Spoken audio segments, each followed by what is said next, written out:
Did you hear that? That voice calling out? No, I didn't hear anything, but... why do I feel so... like I've lost something dear to me? Does Elidibus seek to awaken more people to the Echo with clearer visions of the final days? Uh-oh.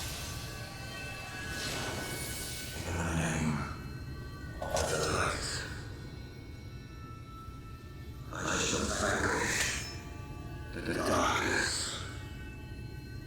I shall deliver the world from its doom.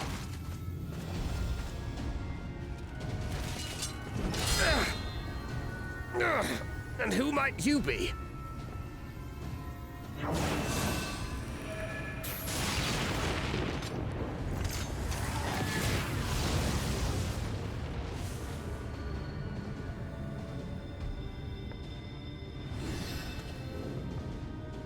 Whoever they are, they've come for our heads! No, you don't! Ha!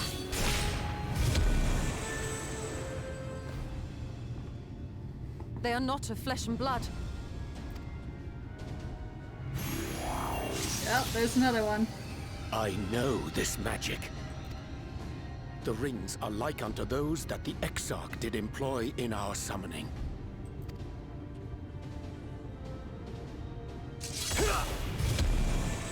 Are you saying the Exarch is summoning them? Nay, yet the similarity can be no mere coincidence.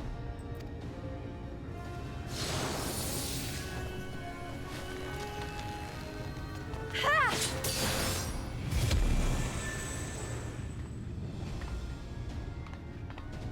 Should we make a stand here, or retreat to the Crystarium?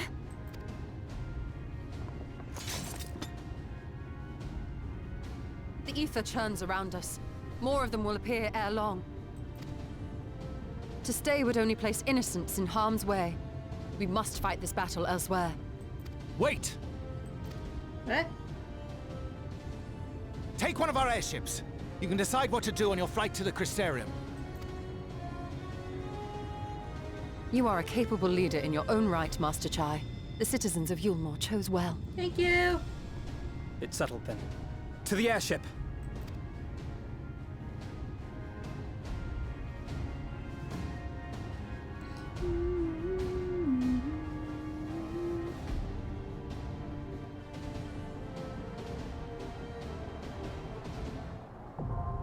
Yeah! Heroes Gauntlet, let's go!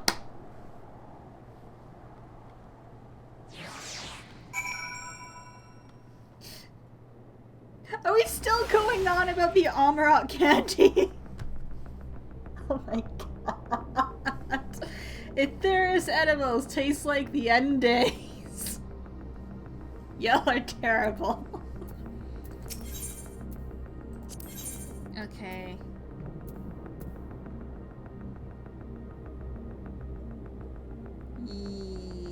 Let's... Victory will be ours! Sure, you know what? Let's go with this party. So good there to die for! No!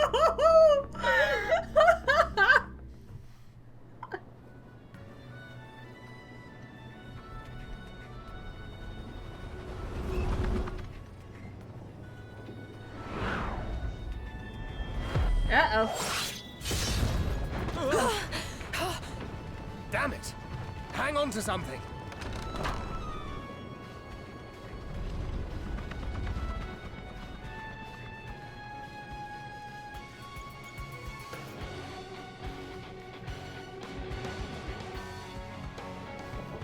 Right. Hold on, I have to eat my food. There we go. Come on, guys.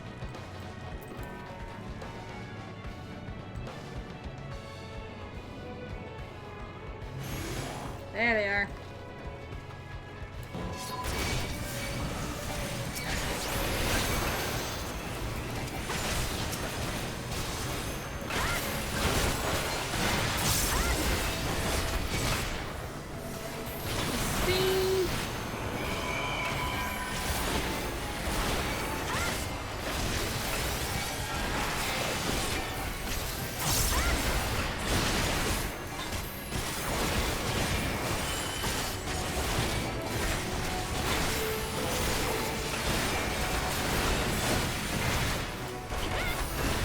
Stefano, get out the bag.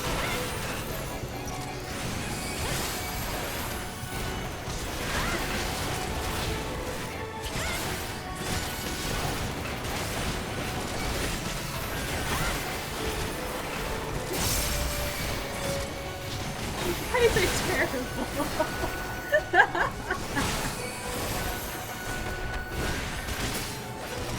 Alright, who are we killing next? Black Mage? Black Mage.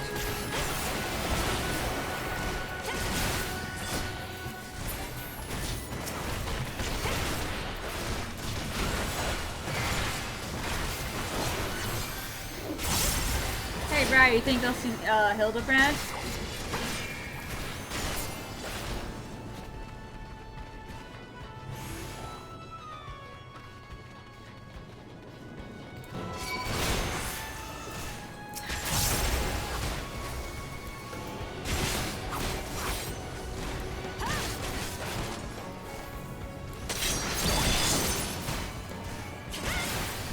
Every time I've run this dungeon so far, I have not seen Hildebrand once. So we'll see, we'll see.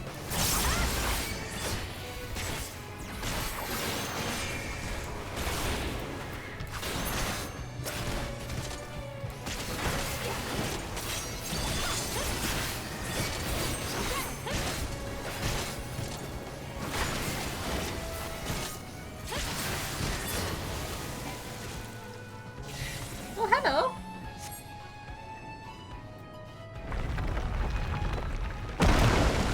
Thank you.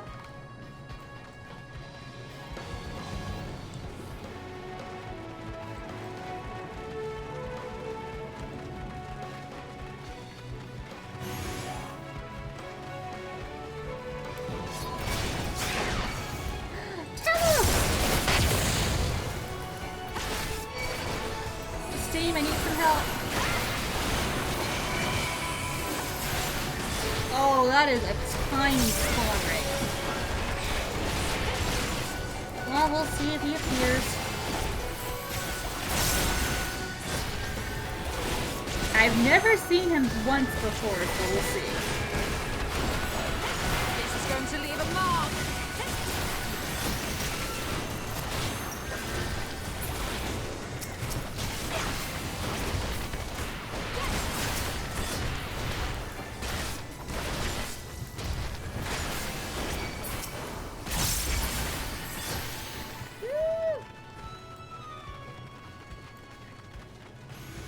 Oh, there's more.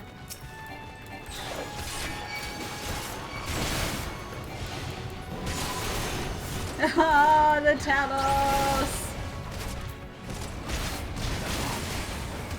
Hey, come here.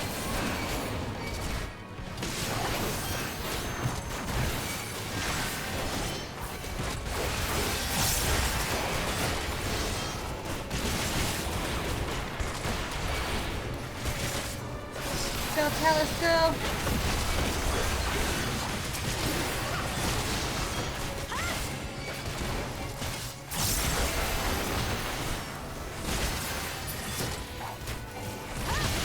Ooh, God. Come on.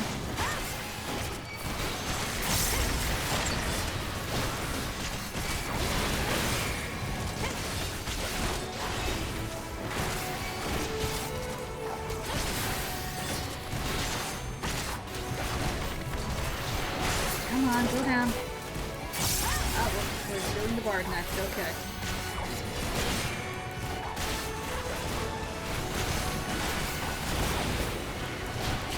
No, the Talos! Oh, poor Talos. They served us well.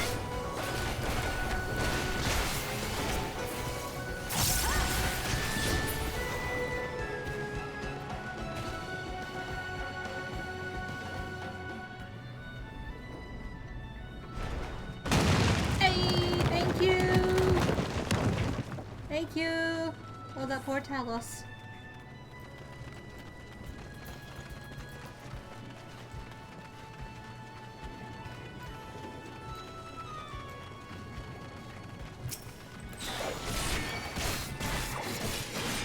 Alright. boss of the dungeon.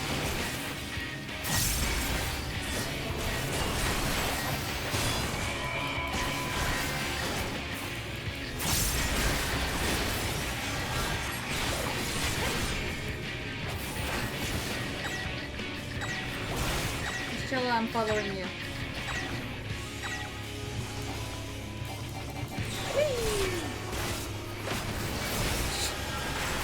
Wow, I think he got confused as to where I was. On guard!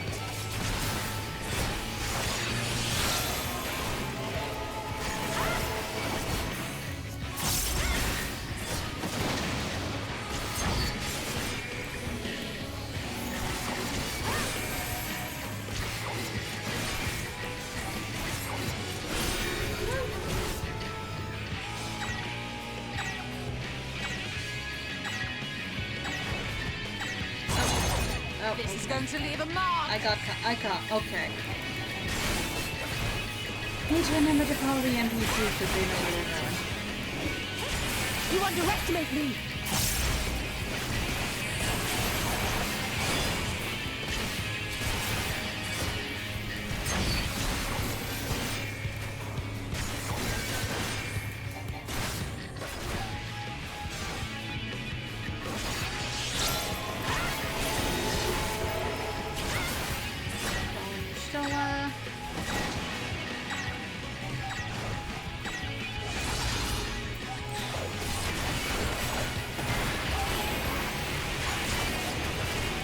Leave the healing to me. Come on. Let's give them a show.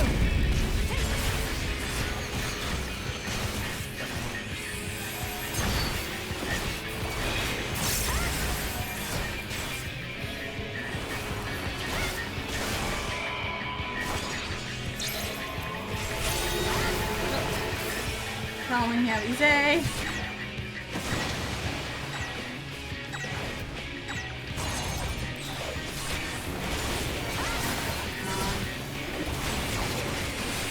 Come on.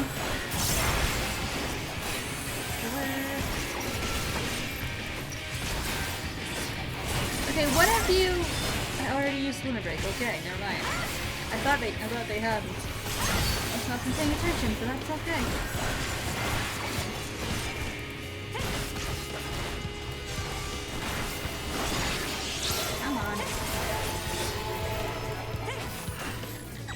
Come on, you're almost down.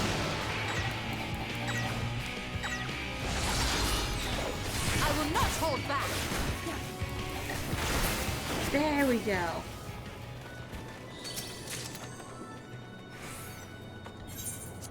Sort. Oh. Theo!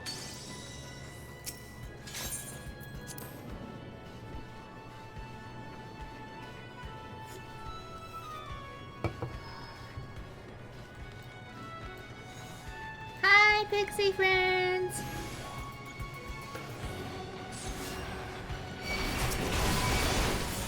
Yes, these are ones you can play. You can play with Pixie friends. You can play with these ones.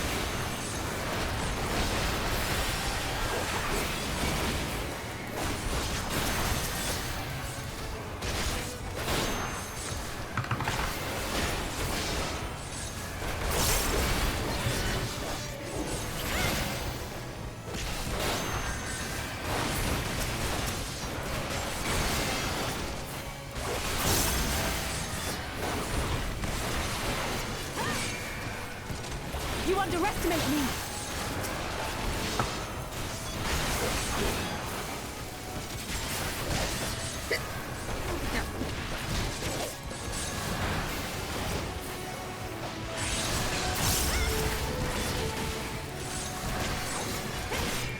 Come on.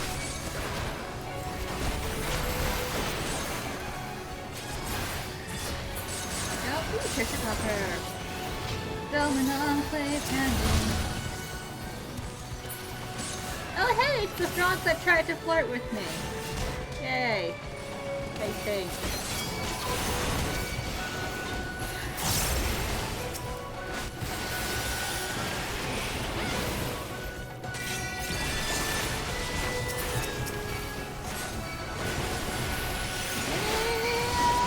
awesome. Now you're the ones being turned into frogs. Haha! Coming up, Cypher!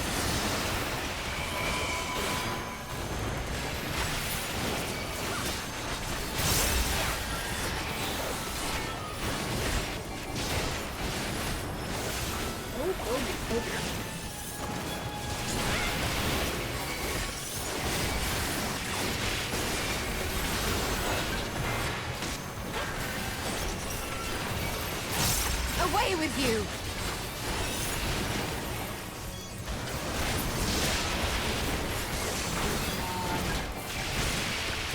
Oh, let me. Okay, I know. Marking split.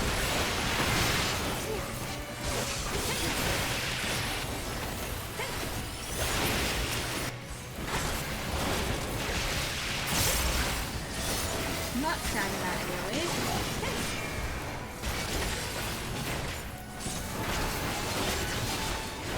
Leave the healing to me. Well, yes, you're the healer, Alphino. I kind of have no choice in the matter.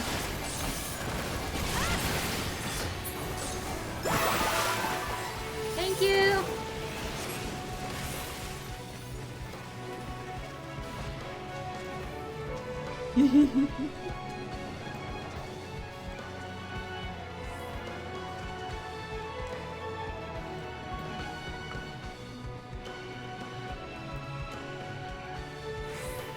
Come on. Yes, they're following good.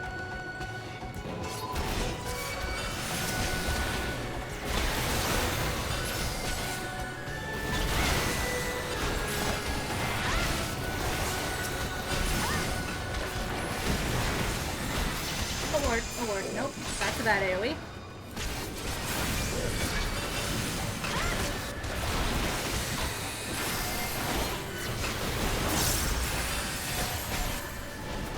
Yes.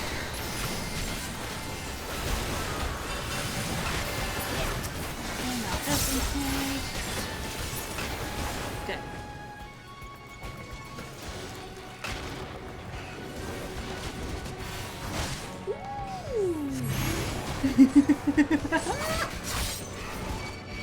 Hold on, I need the copper.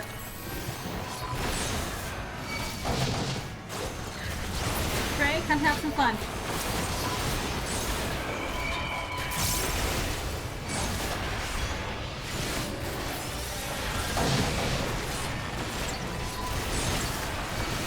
Leave the healing to me.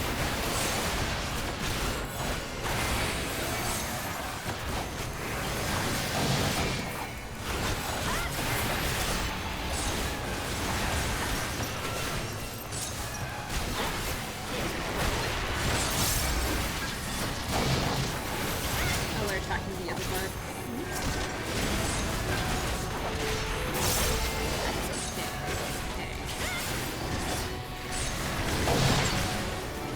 Come on.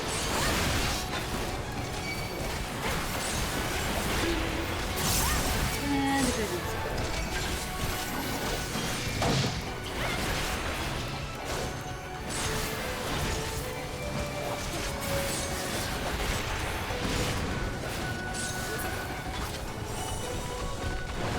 Thank you, Tatiana. Tanya, why do I always do it the other way? Oh, hello. You're a necromancer. That's interesting.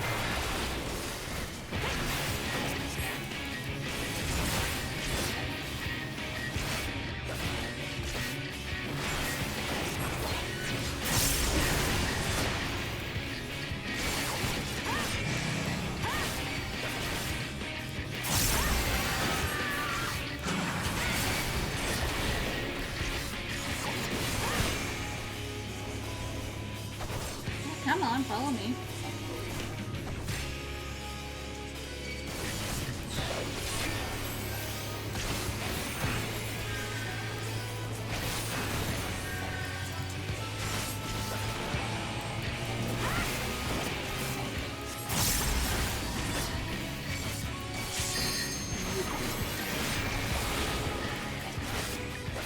Oh lord.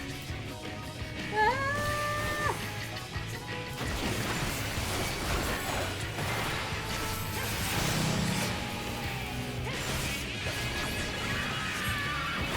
Yeah, she's basically a reskinned succubus.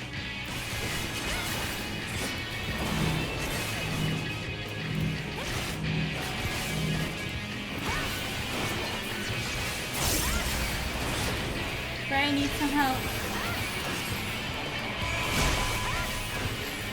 This is going to leave a mark. Thank you.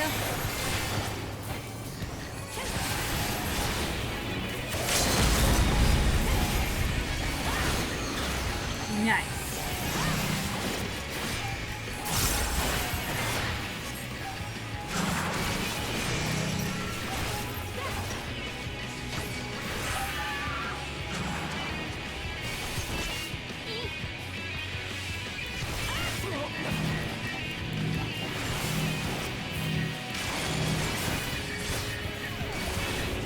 Alice, this is gonna hurt us. God. I will not hold back.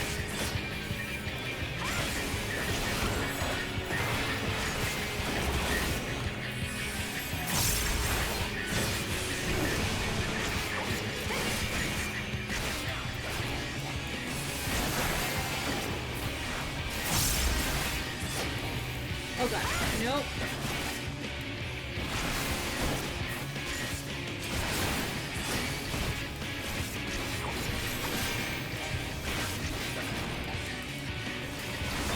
Almost got ya, almost got ya.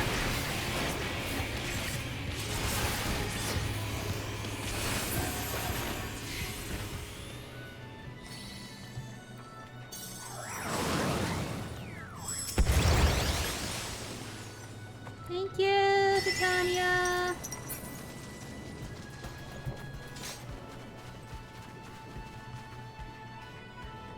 Hey Zon, how you doing? Alright, now the moment of truth. Will we see a Hildebrand?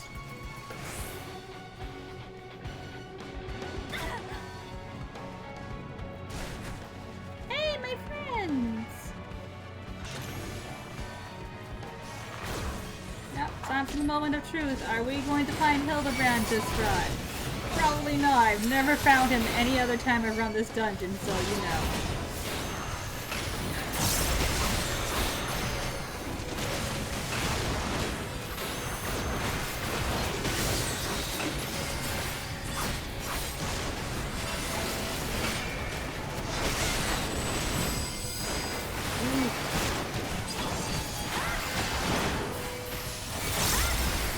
No, it's good that you got the brace and splint on it.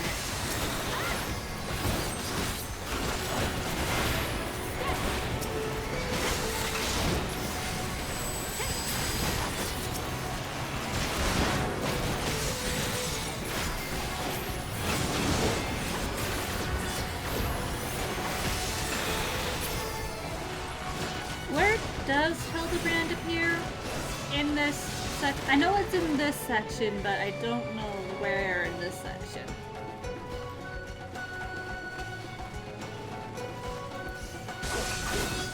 Okay.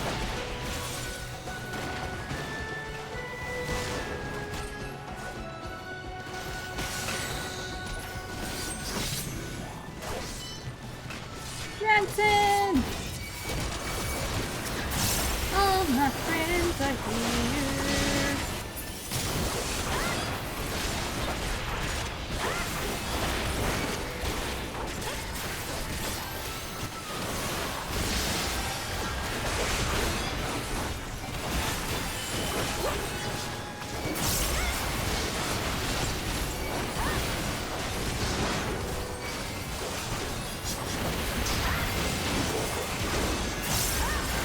Okay, so once we get through this door, we'll see if we...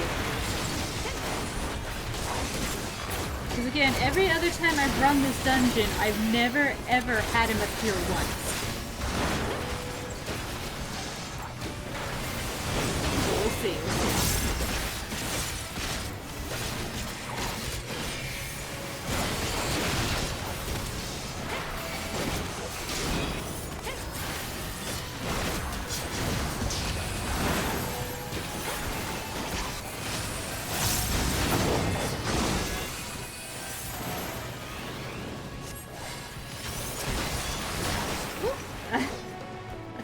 pretend I didn't do that.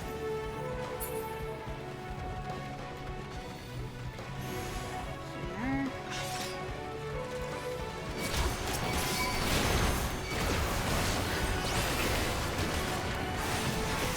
I can't take a proper look around more often than the fight.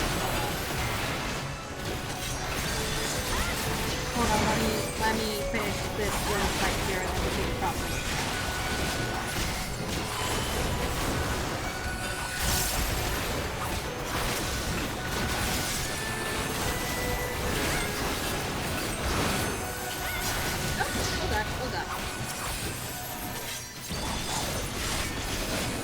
Come out to play, Frey.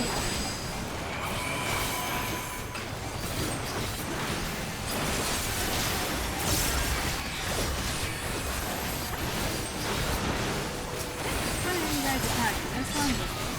Leave the healing to me. Gloves are off.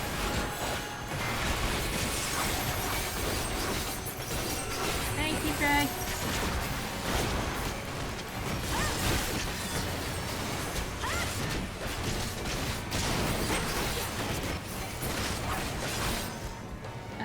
Okay, let's take this moment to look around.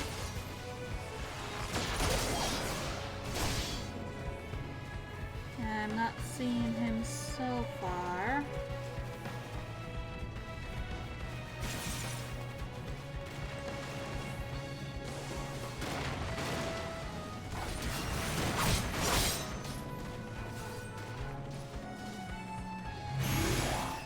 No, he's not here. Oh well. What can you do? Let me get this paladin. Go get it!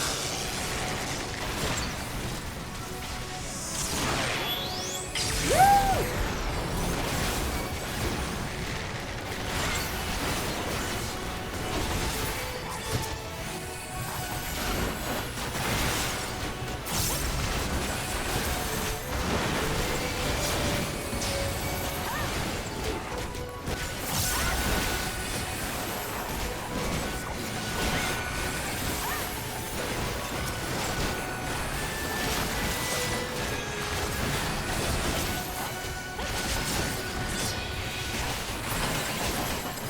Do this. I'll have to take a look after this. Let's go!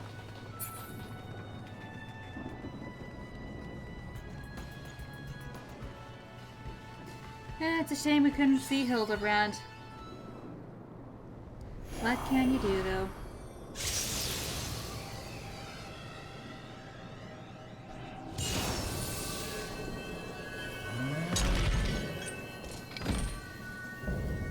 Distant Ideal, Spectral Berserker. Oh, he angry. He angry.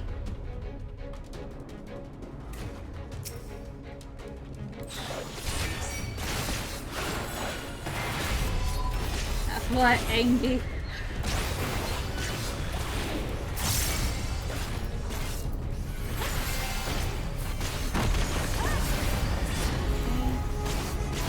Ray, come out and play. Friends!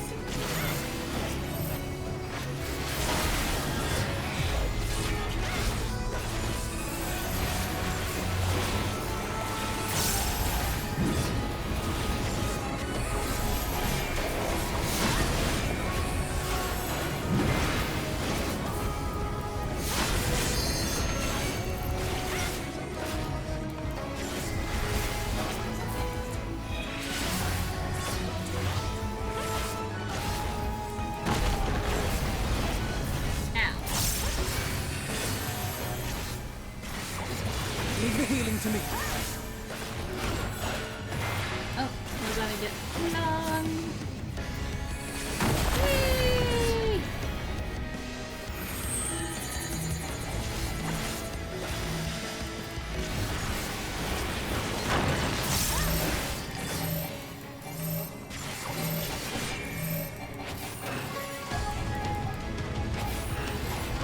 Still do this. This is going to leave a mark.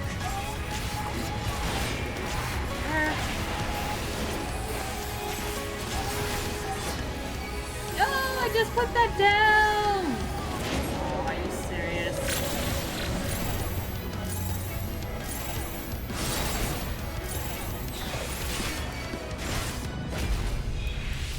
Look over here.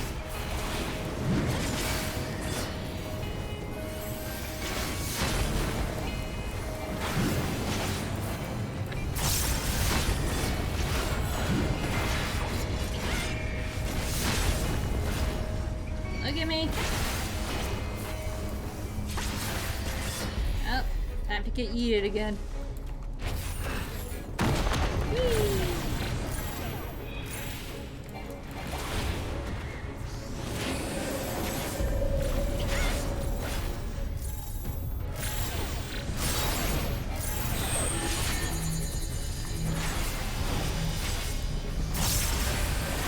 Go on, Trey, have fun.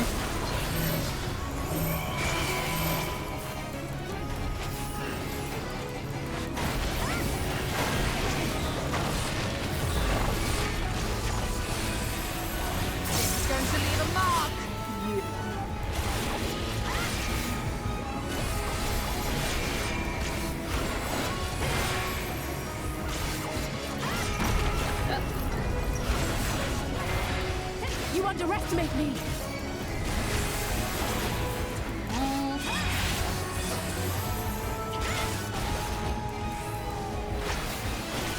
Come on.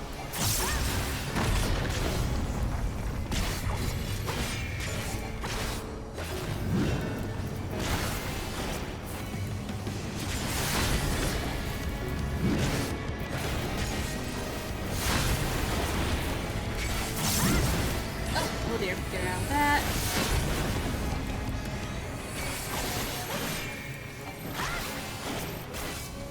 Why are we running all the way over here?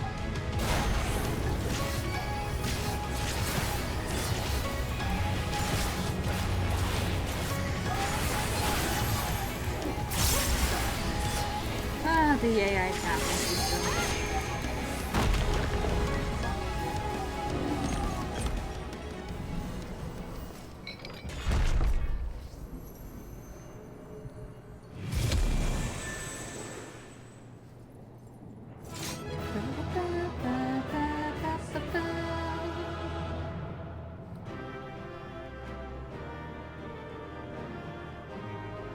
Oh, there's the other three. Nice of you to join us. Come on, Midnight. Ooh, orchestron. Yes! Orchestron!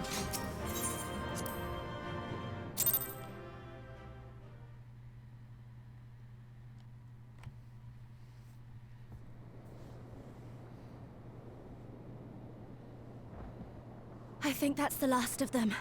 You sure about that, Reen? Apparently even they have limits. Nevertheless, we should remain vigilant.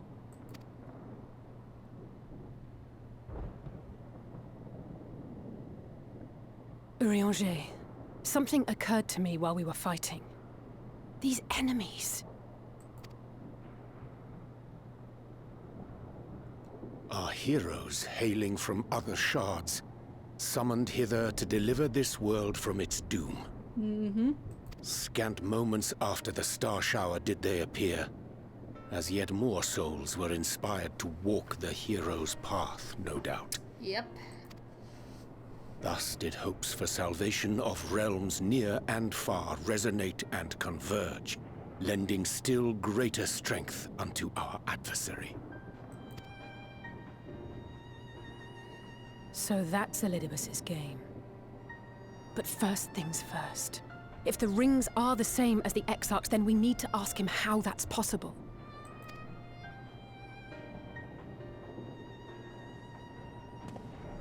The Crystarium is close. Let us press on.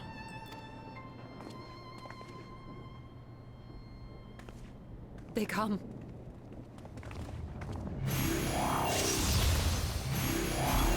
Oh, that's a lot.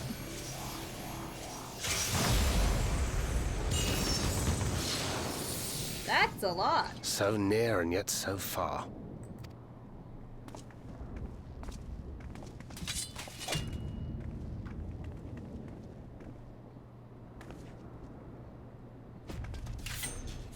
In the chaos of conflict, one can always find an opening to exploit. Whoever taught you that is a wise man indeed. And good with a gun blade. But yes, I dare say we can create an opening wide enough for at least one of us to slip through. That being you, of course. Though others are welcome to follow in your wake. Reen and I will keep our guests occupied. Brave and selfless as ever. Yet the two of you may struggle to fool our foes, etherically sensitive as they are. Had you a comrade who could use destructive magics to wreak havoc upon the ambient ether, on the other hand?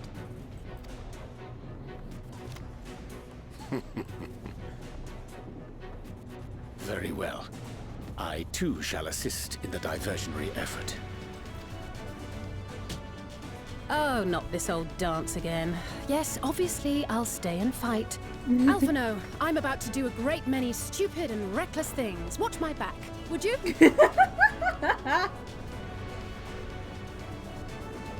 And there you have it. Take care of yourself, my friend.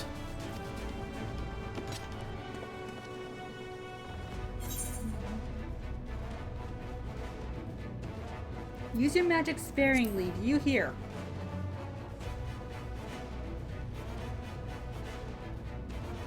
I shall not overexert myself without good reason.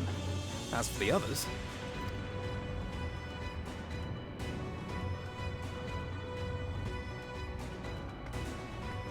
Finished?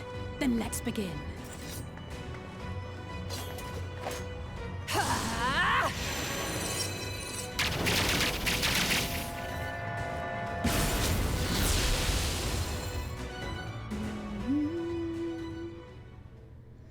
A short while earlier in the ocular.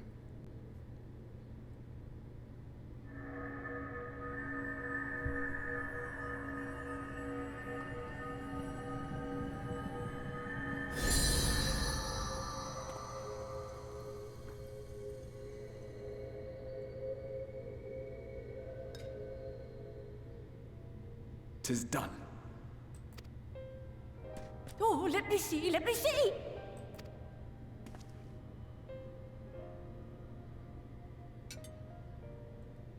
Oh, yes!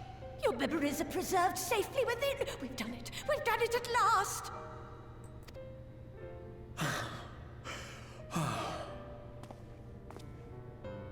I have inspected the other vessels. They are all ready to receive of our friends' memories. Hey! Oh, excellent! Excellent! I shall have my familiars bear word to them at once!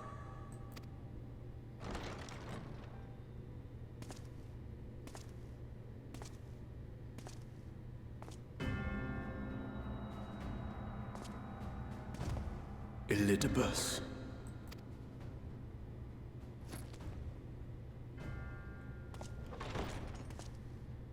It was not until I observed the battle between Emet-Selch and the Warrior of Darkness that I realized what I must do. I will summon heroes from other worlds unto the first, just as you did. Their presence shall serve to empower me, granting me the strength to crush my enemy. Though it pains me to disappoint you, I feel compelled to explain that the magic in question requires no small amount of preparation. Ah, but you assume I require my champions to be summoned in their entirety. I do not. Their souls needn't even be whole. My purpose requires no more than their burning desire to vanquish evil.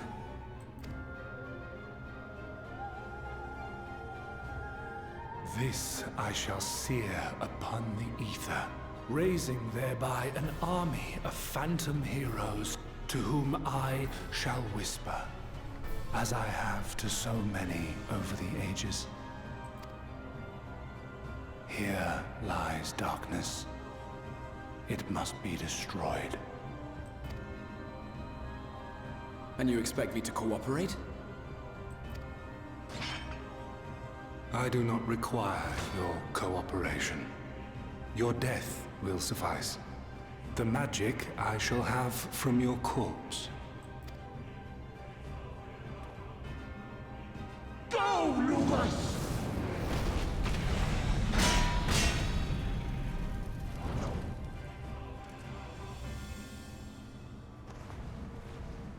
We must flee!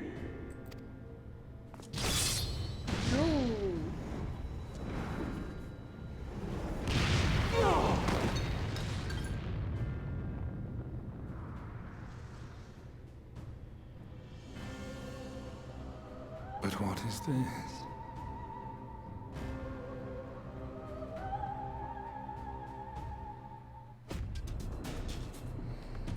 Oh, goodness gracious. Run, Kaharu, run!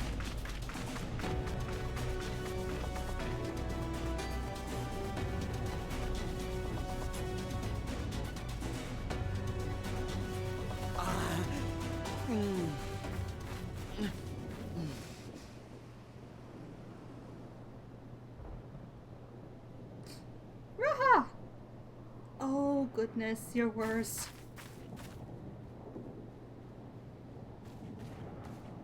Oh, goodness.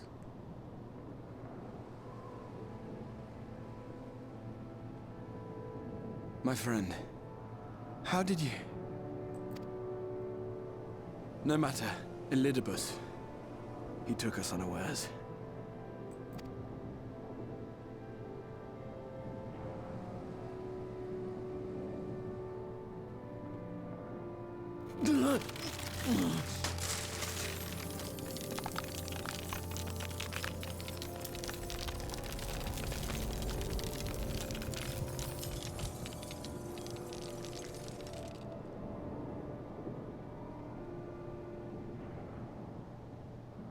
It was all we could do. To raise a war to hinder his steps. And so we fled. But he took it. The vessel with the Exarch's memories. Forgive me. Forgive me. The vessel bears not only my memories, but my blood. The blood of Allegan royalty, granting him the means to control the tower. With it, he has performed I know not how many summonings, calling forth heroes from across the rift. And, as you can see, the burden upon the tower is beginning to tell. Yep, I can see it. Just glad you're alive. Make sure you stay that way.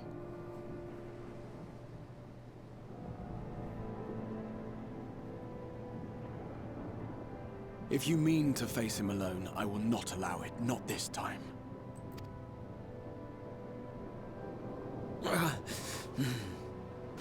Elidibus has exploited the people's nobility, twisted their purest intentions for terrible ends. And I cannot let it stand. As Exarch, it is my duty to protect them, to defend their hopes and dreams. So I am going to the Crystal Tower, with or without your blessing. Though, I would rather it were with.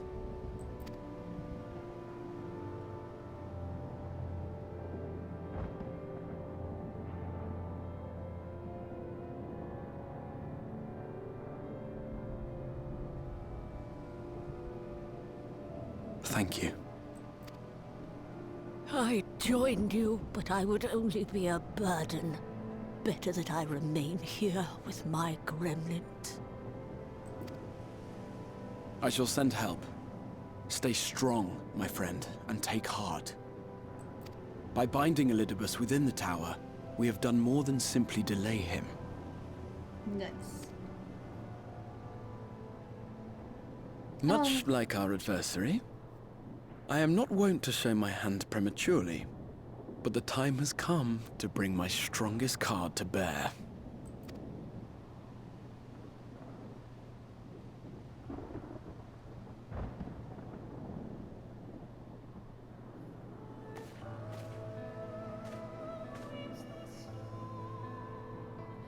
To the tower.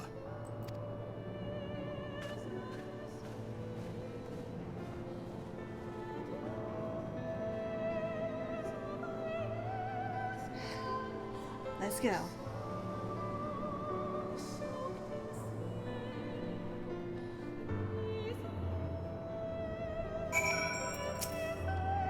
With your permission, I will make a brief stop at Answer Gate. Just long enough to send the guard to Becklug's aid, you understand? Were it not for them, we would never have escaped Elidibus, much less with the spirit vessels. Though mine fell into our foes' clutches, Becklug gathered up the rest at great risk to himself. I must see that they are safe before we press on. Enough good people have given their lives that I might fulfill my duty.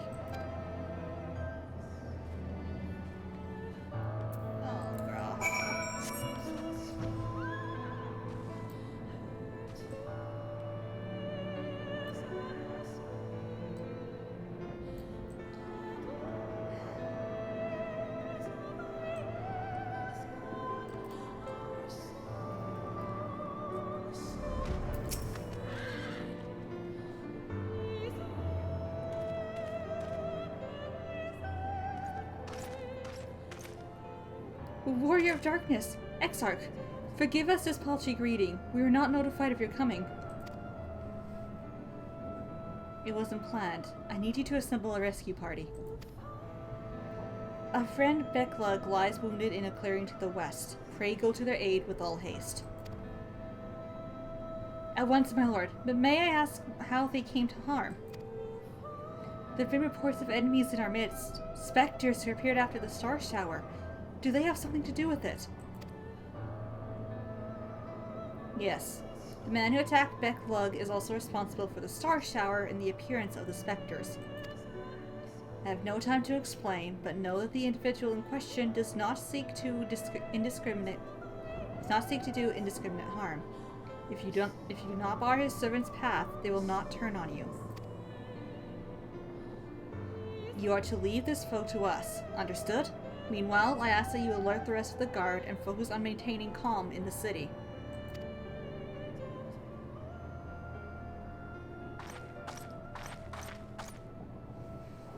Understood.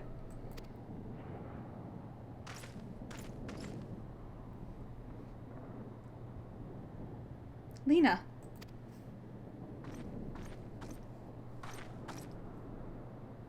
I shall take charge of matters in the city. Find Becklug, now!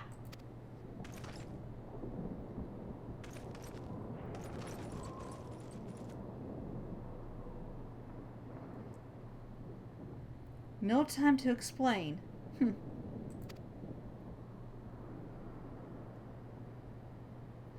The graver the matter, the less inclined you are to speak of it, even when it is plain for all to see, like what is happening to you. Lena, this time there truly is no time. I know, my lord. Where matters otherwise, I believe you'd be willing to speak of your past, if pressed. Yet I remain afraid to do so. Afraid of what I might learn. Afraid that what I might learn would make a stranger of you. Forgive me. There is no time.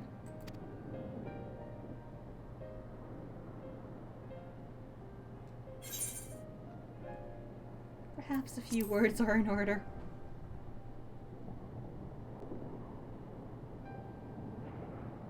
Indeed, time must be made.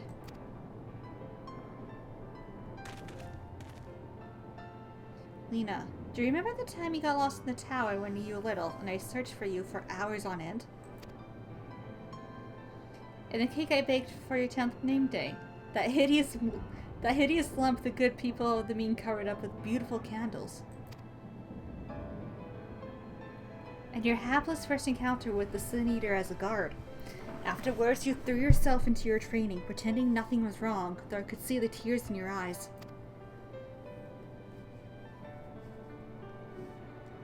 All these moments that we shared, all the feelings that accompanied them, they are as real as aught that came before, and nothing will ever change that. will ever change what we mean to one another. If I have made you worry, then I beg your forgiveness. Heavens know you deserve better. Through the darkest of times, you have kept faith with me, standing tall as a proud daughter of the Crystarium. As an example to us all, I count myself blessed that you have I count myself blessed to have had you in my life, and I want you to know that.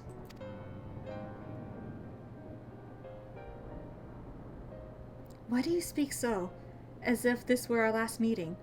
Truly, you have a knack for making people worry.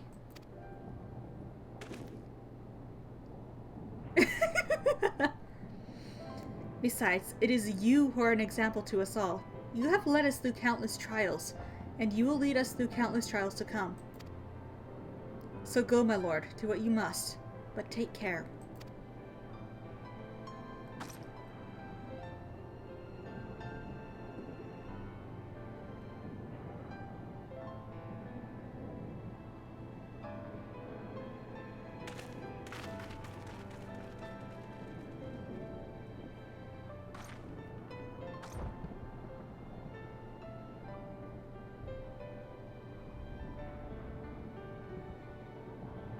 Oh, Lena.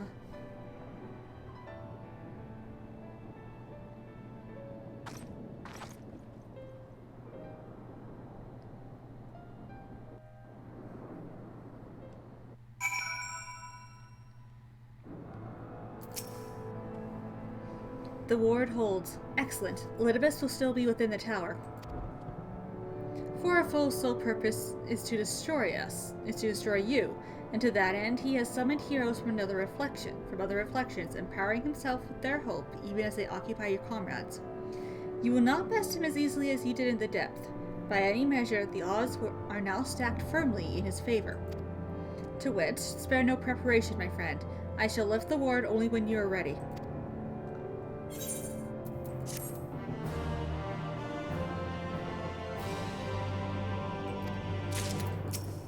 Let's go. Are you ready then? Very well. I shall lift the ward. You know, it wasn't that long ago I watched you seal this place up. Ah, before I began my slumber, you mean? Ha! It seems rather longer to me. But yes, what strange symmetry. This time I break the seal, and I have no intention of locking myself away again. Nay, together we will enter, and together we will leave. In triumph. So come, my friend, let us be about it.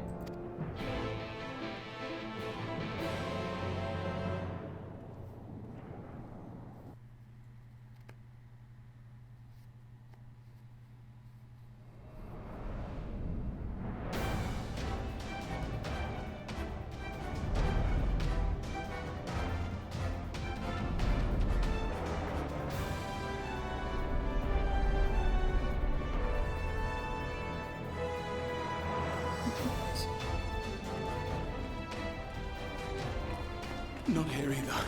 We must keep climbing.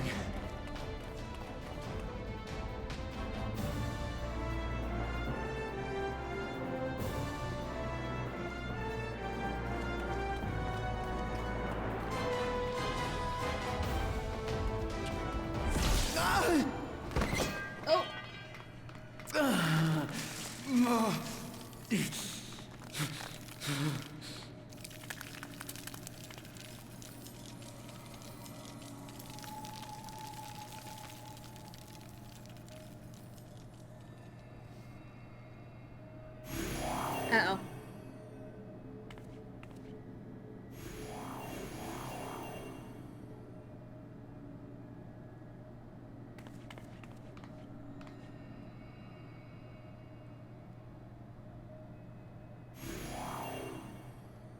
Twas but a matter of time. I cannot keep up with you. Nor will it avail us to make a stand here. Oh dear, oh dear. You must go on without me. Find Elidibus and stop him.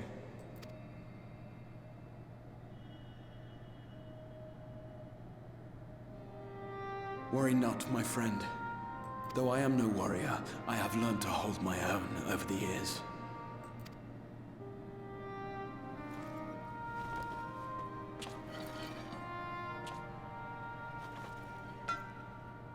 When first we explored this tower, you and your fellow adventurers formed the van, while I was left to follow in your wake.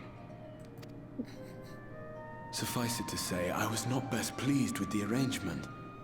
How I wished that I could join you.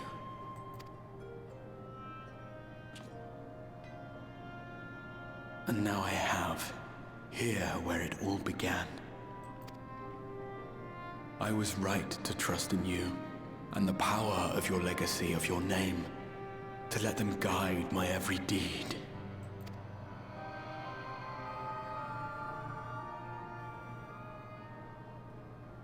For Elidibus is my name, and my mission, guiding my every deed.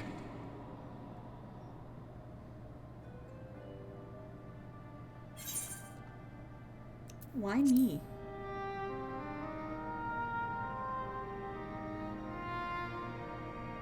Why you? Why not you? Had I chosen another, we would never have made it this far. Or do I mistake your meaning?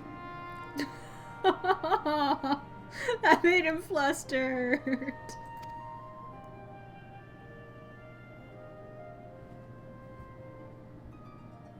Elidibus spoke in similar terms, you say?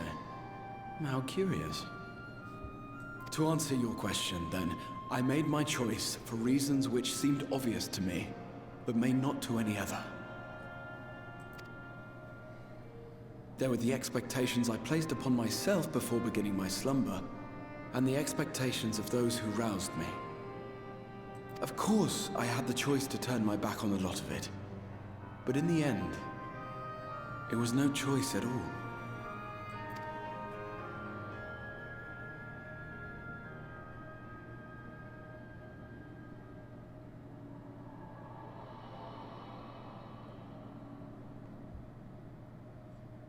I cherish the time I spent with you and the others. What I wouldn't give to return to those halcyon days. Chasing ancient secrets, overcoming trial after trial with the aid of like-minded comrades. And what remarkable comrades they were. In such company, I felt as if I were a character in the epic tales that had stirred my heart as a boy, as if my dream had come true.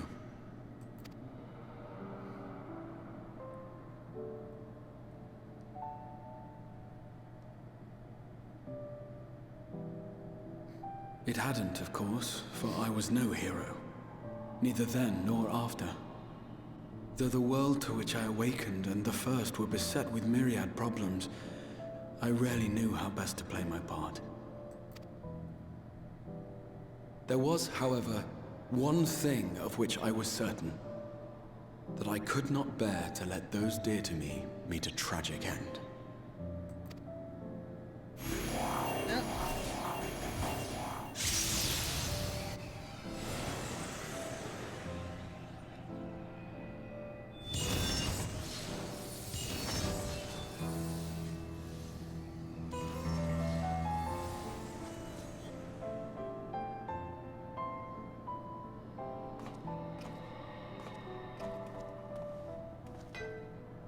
I'm afraid our time is up. Go!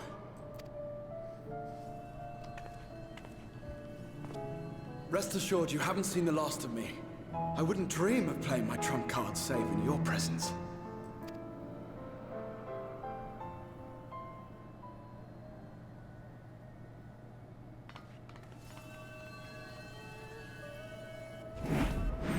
Break!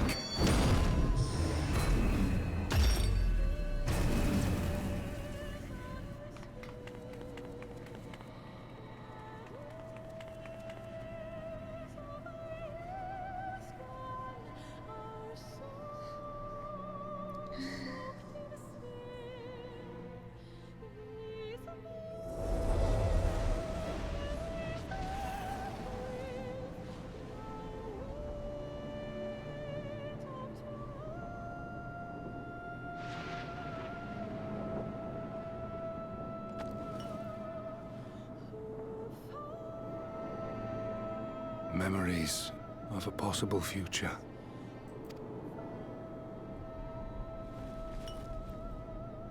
Worthless. All. Worthless as memories of the only past.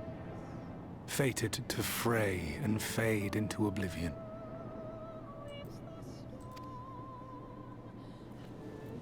Leaving naught but a gaping void.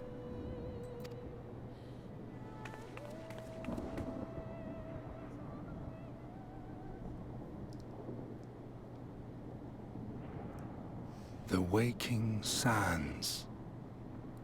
Yes, that was the place. The place I first made myself known to you and yours. Oh, you remember then.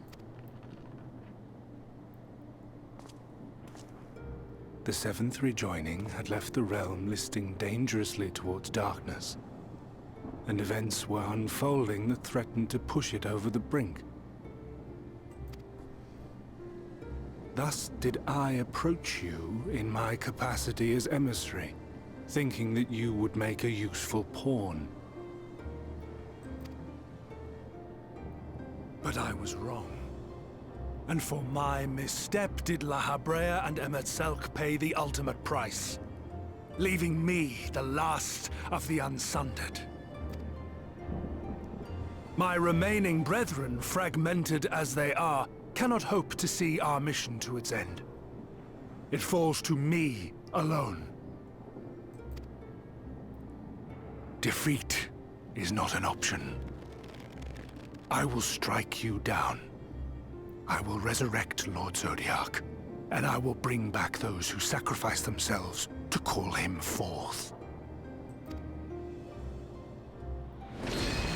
Though it take 1,000 years, upon my honor as Elidibus, emissary of the Convocation of 14, I will see this done.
Oof.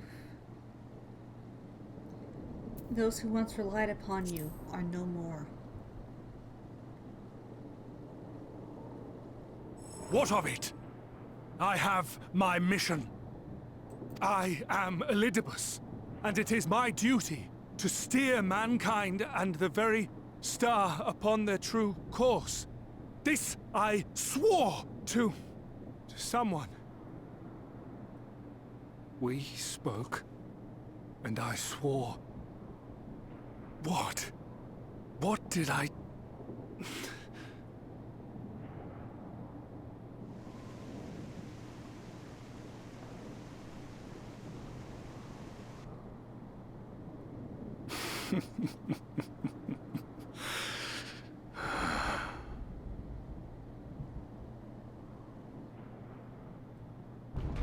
This pain, this torment, is nothing.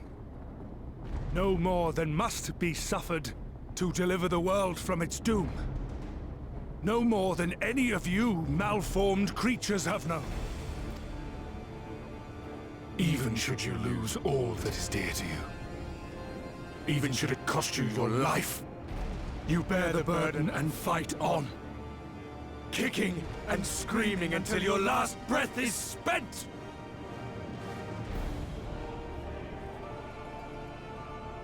Aye, it's true. We've lost much and more. Known unimaginable suffering. But through it all, we never, ever forgot what was dear to us. And that's what gave us the strength to carry on. You've no fight left to fight.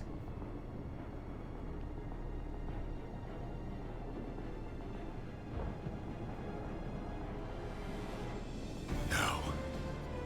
No! It will not end here!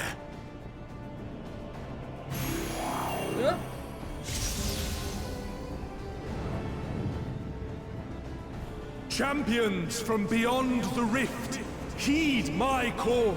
The time is come to deliver your brethren from darkness.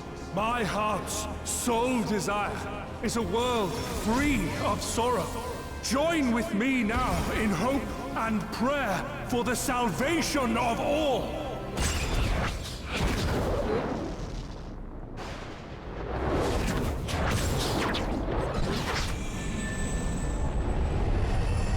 Ow, my eyes.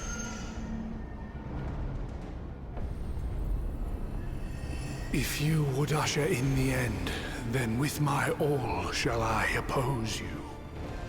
As the avatar of those mortal heroes who fought unfalteringly in all their imperfection, as the warrior of light incarnate. Come, warrior of darkness, let us finish this.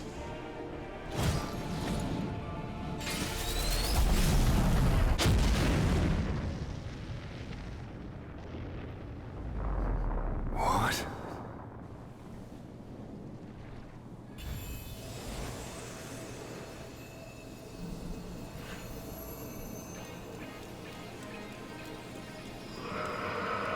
Herein I commit the chronicle of the traveler, shepherd to the stars in the dark.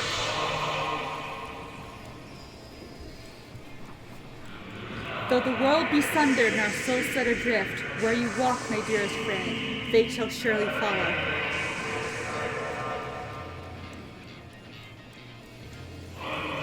For yours is the 14th seat, the seat of Azam.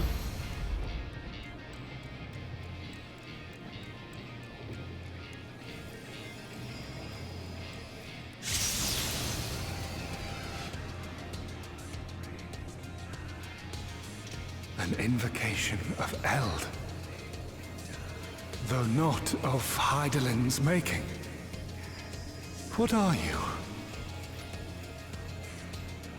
No, it matters not.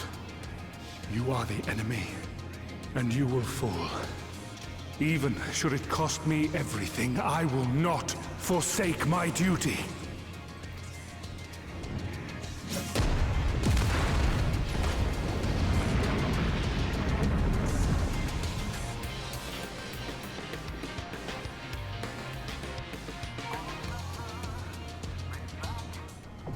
Seat of sacrifice.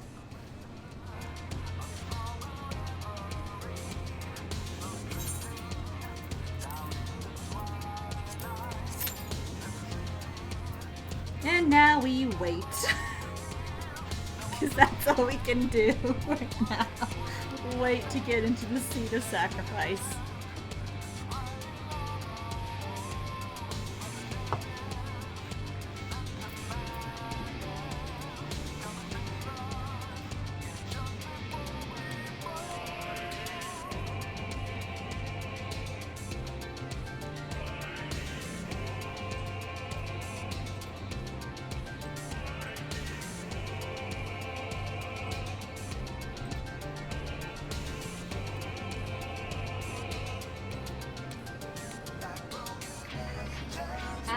I have had something to eat today, and I do have a drink next to me, which I should probably replace because it's almost empty.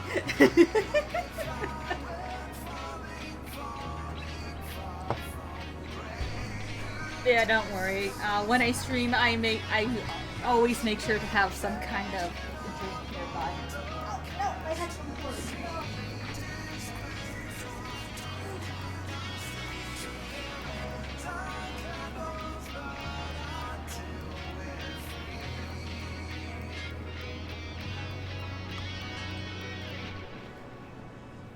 when you tend to stream for long periods like I'm doing right now, it does take a toll on your voice, on your vocal cords, so always have a drink nearby when you're streaming, because you're gonna need it.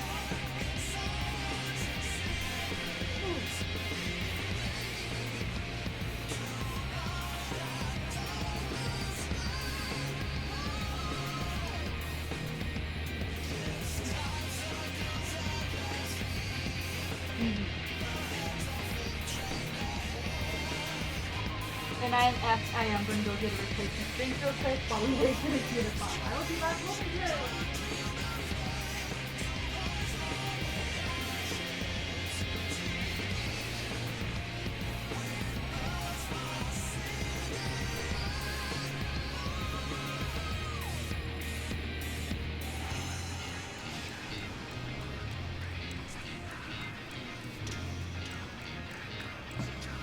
Have another drink ready for when the drink I'm currently working on is empty.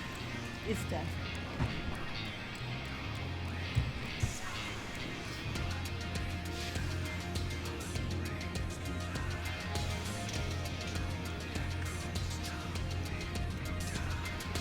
Unfortunately, this is a fight that I cannot do with the trust system, so I just gotta wait for the queue to pop. I got 2 tanks and DPS though, so hopefully it won't take too much longer.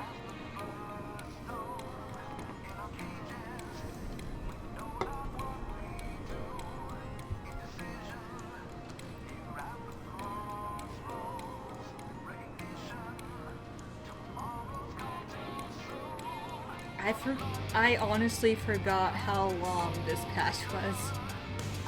Maybe I should have started the stream earlier, but you know, I'm here now.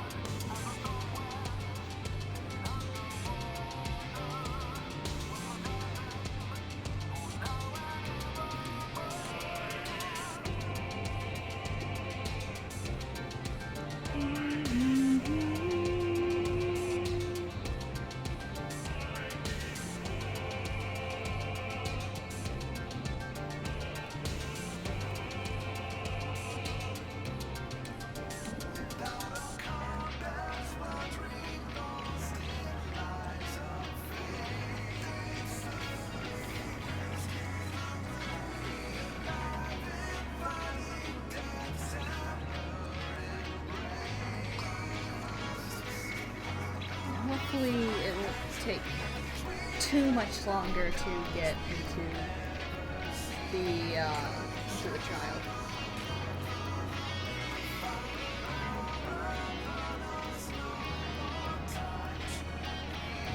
We just need 2 healers and 3 DPS.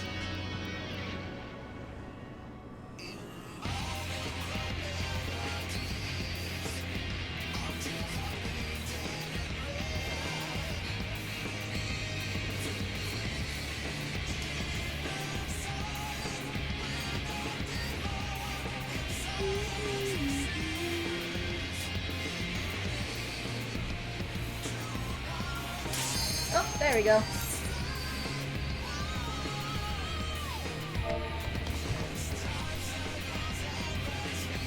Come on, DPS, wake up.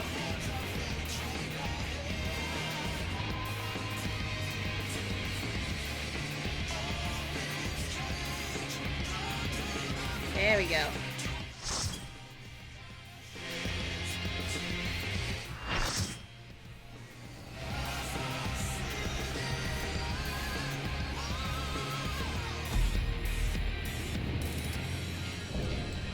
Warrior of Light, Elidibus. For my people, for our world, I will strike you down.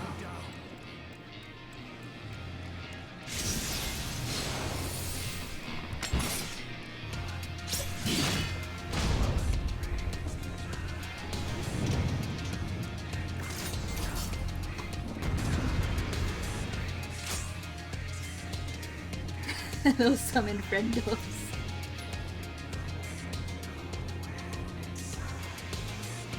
Well, I guess I'll be the main tank then.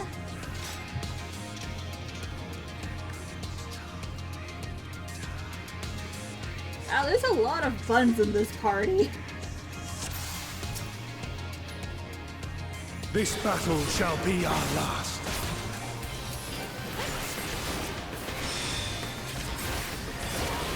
Please don't say it's my first run.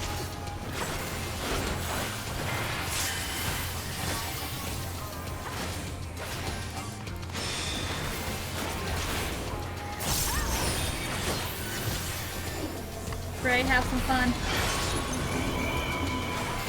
Well, it's technically not my first run, but I've never tanked this before, so you know.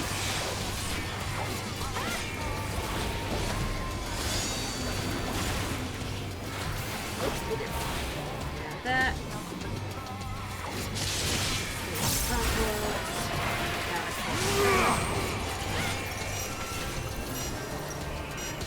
Stay still. And go.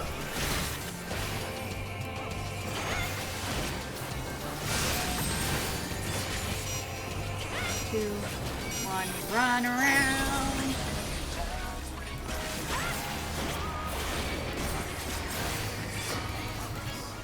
Be gone, spawn of shadow!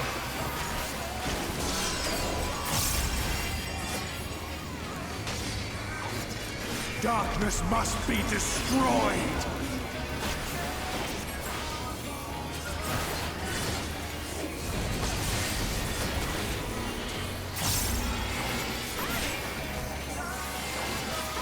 Yeah. Gleaming steel, light my path!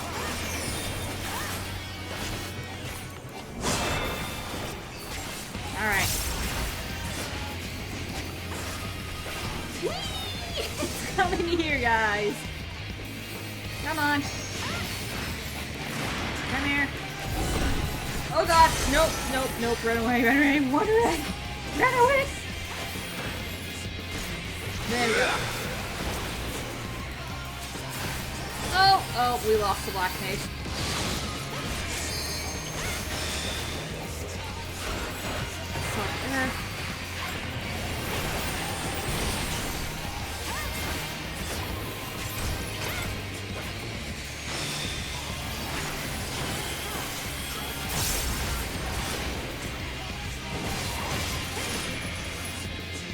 Yeah.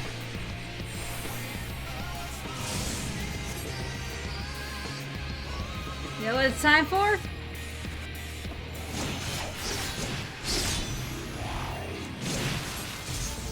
You know what it's time for?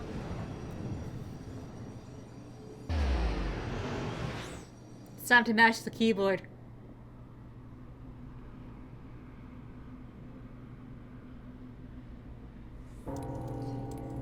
Here, where we Ascians have been forced to retreat time and time again. Yeah. Keyboard mash! Come on. The thing about this, if one fails, we all fail. Come on. Got it! We did it! Any key works, yeah. You clutch the crystal of Azim to your breast and wish upon it with all your heart.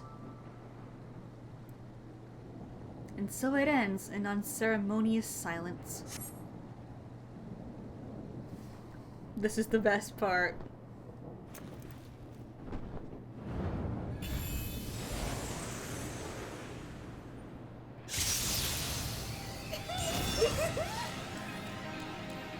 You! It cannot be!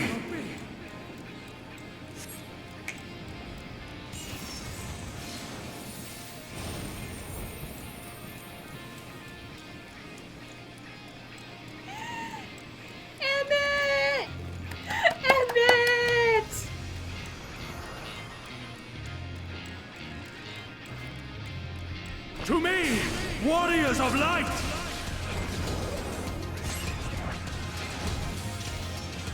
I am salvation given form. Mankind's first hero and his final hope. For victory, I render up my all. Your demise will be our salvation.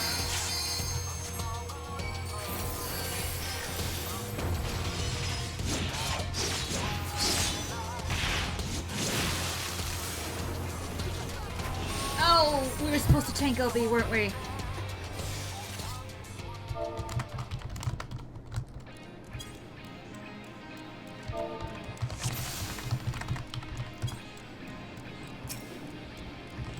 This battle shall be our last. Okay.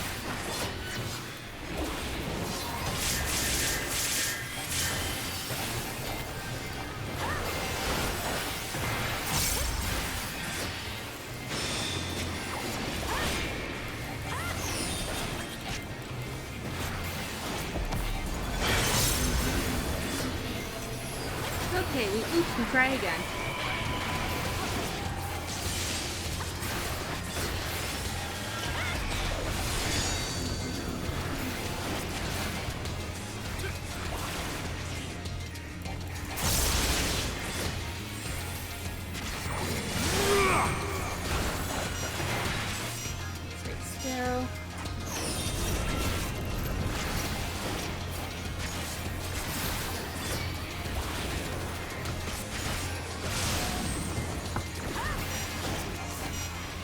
Run! Beautiful. Be gone, spawn of shadow!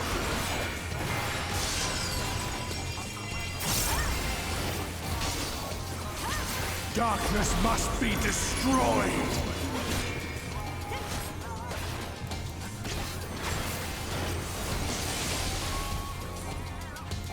Oh dear. That happened. Gleaming steel, light my path! Let's go over here.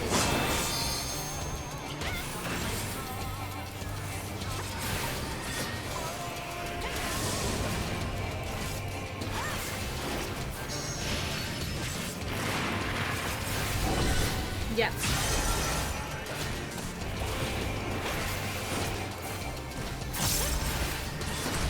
A tank LB gives a higher defense to the party, while DPS LBs, of course, unleash a powerful attack, and healer LBs are, again, because healer focus on healer, so once we get to that part, you will see what a tank LB looks like.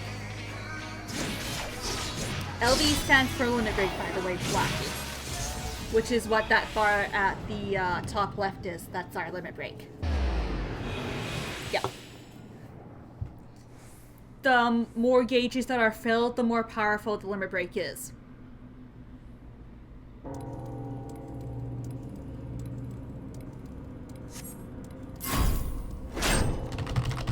You can only have about 2 gauges if you have a party of 4, but with a max party of 8 like we have here, we have 3. Come on.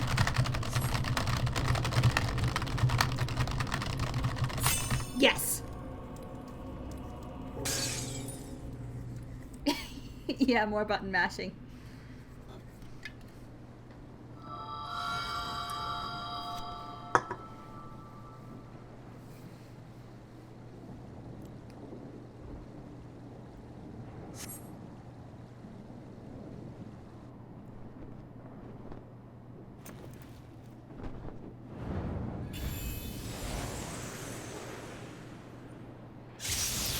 We can see Emmett save us again. You! It cannot be!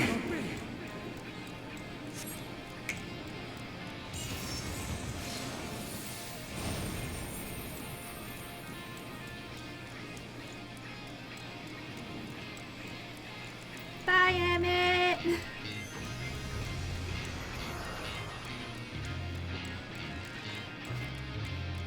To me, warriors of light! Yeah, we know now that we need to tank up. I am salvation, given form! I couldn't remember if we needed to do that for this one. Mankind's why I first was hero, kind of hesitating and his hitting final every hope! button, but now I For know. victory, I render up my all! Your demise will be ours, salvation. Limit breaking?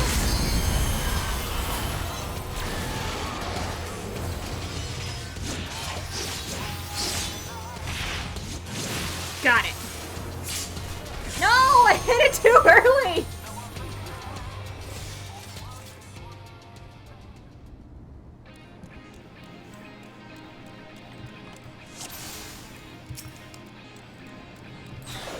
This battle shall be our last.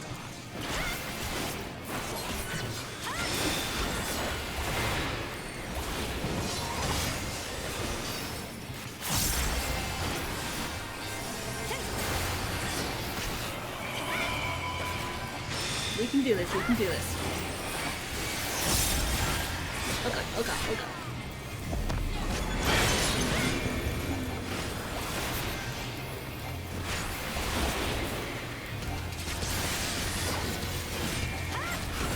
The fight will be fast now, so we got 20% echo at least.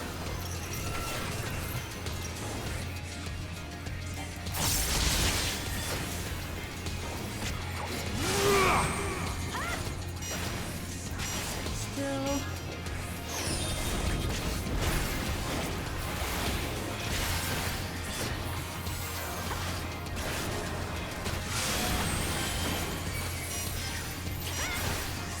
Moving.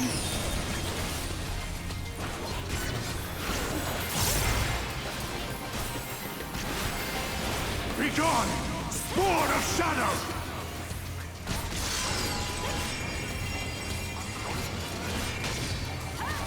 Darkness must be destroyed!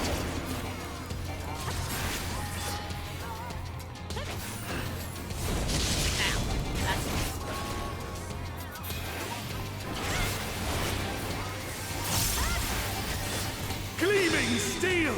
Light my path!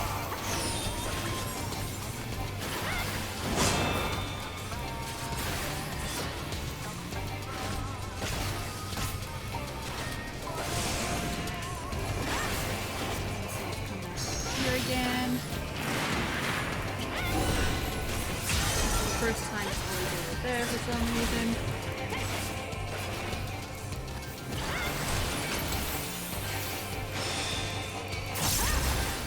And the button matching bit.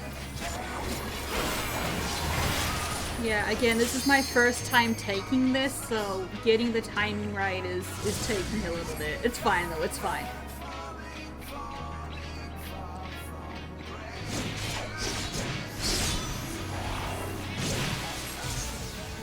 We're doing it, we're doing it.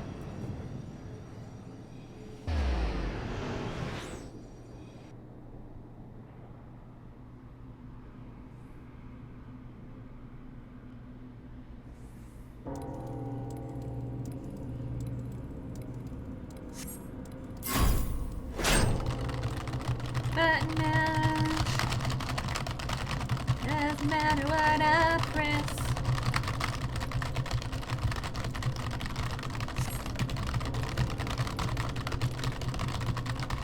Got it.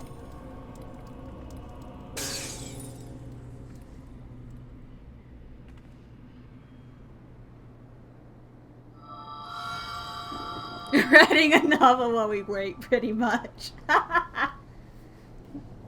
I mean, the only thing that's going to be in that novel is complete gibberish, but you know.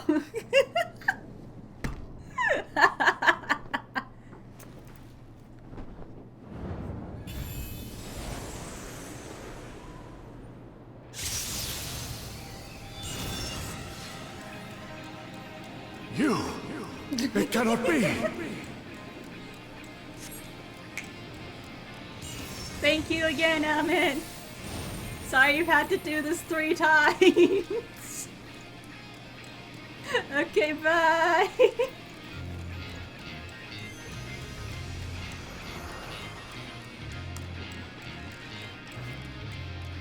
To me, warriors of light! Here we are. I am salvation, given form. Mankind's first hero, and his final hope! For victory, I render up my all! Okay, let's try this again. Your demise will Round be 3. our salvation.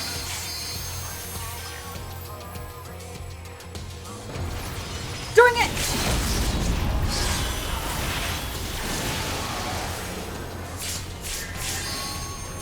Got it! You still stand. Very well.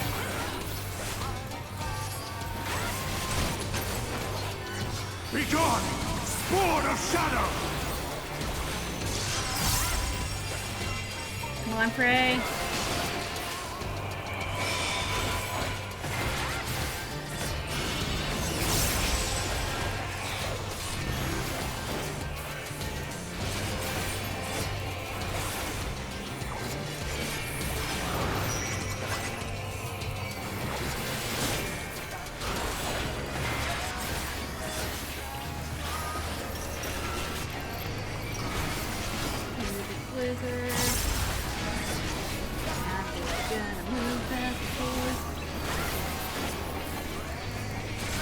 Darkness must be destroyed! Move around in the tiny circle of space. Was I the only one that did not get frozen? Wow.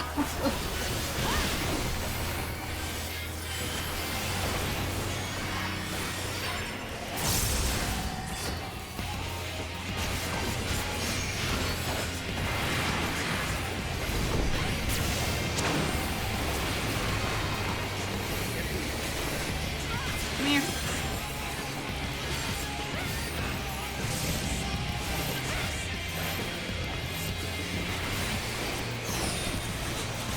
Why was it stuck? Oh well, what can you do?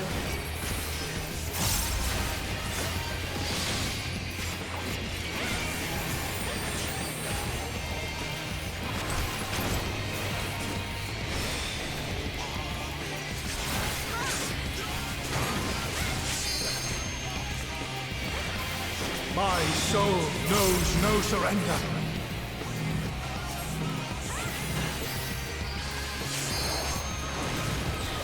Hope, grant me Bray, strength. come out to play.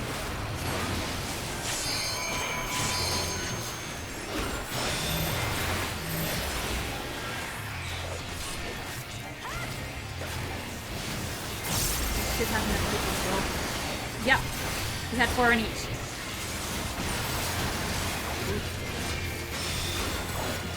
Good.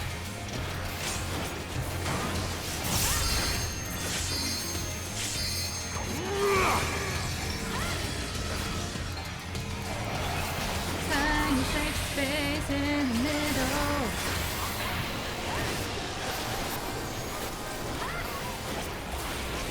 Gleaming steel, like my path!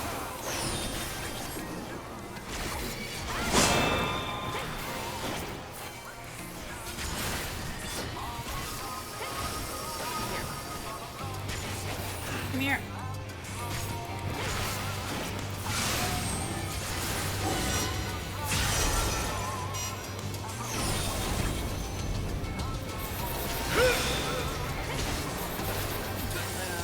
Come over here. Come over here. Away from the party, please. Keep away from the party. Begone! Sword of Shadow!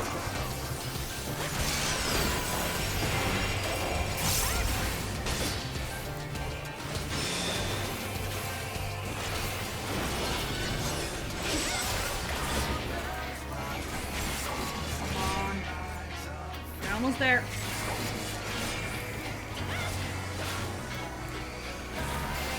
Almost there.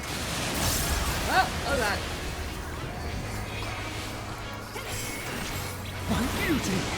No, not yet! Darkness must be destroyed! Come on.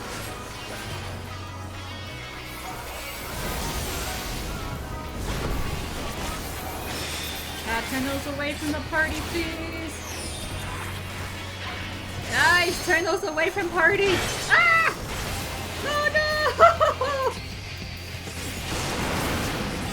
no! Okay, we got it.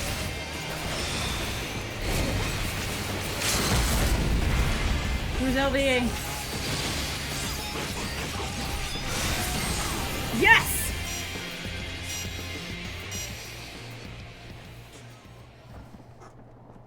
No. Oh, that empty. I cannot fail. I will not.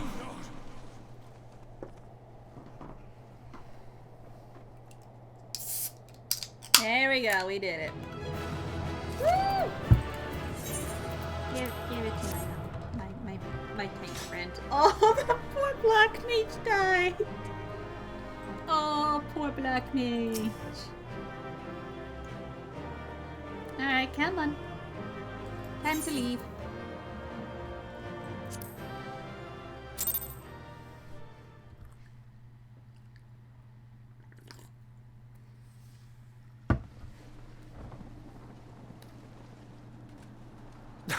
Fool! You have achieved nothing. I am immortal, yet I will never surrender. I don't know, you look pretty hurt to me, dude.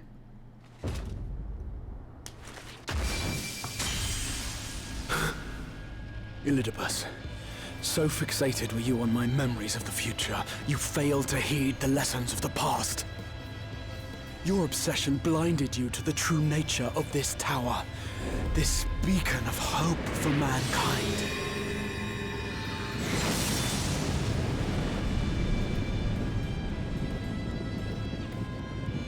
Created to serve as a reservoir for the limitless energy of the heavens.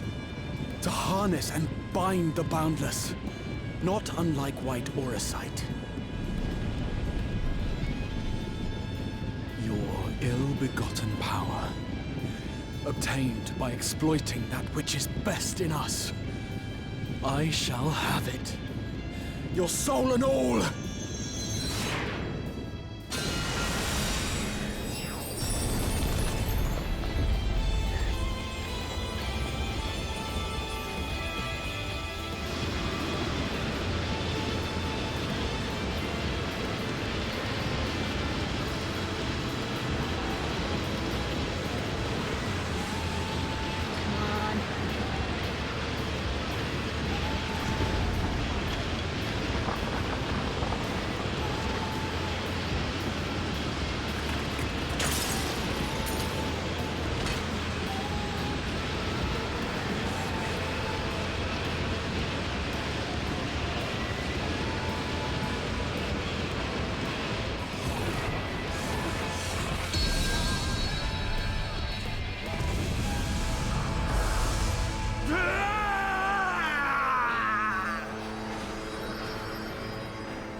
Yes, I know, it's very bright.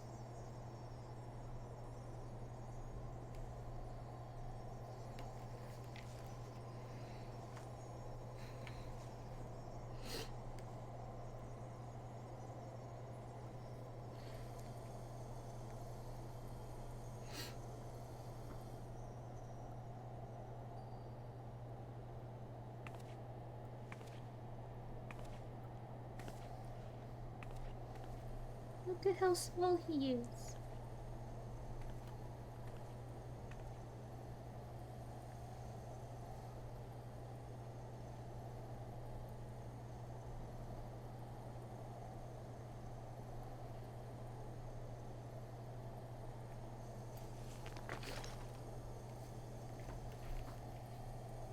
This...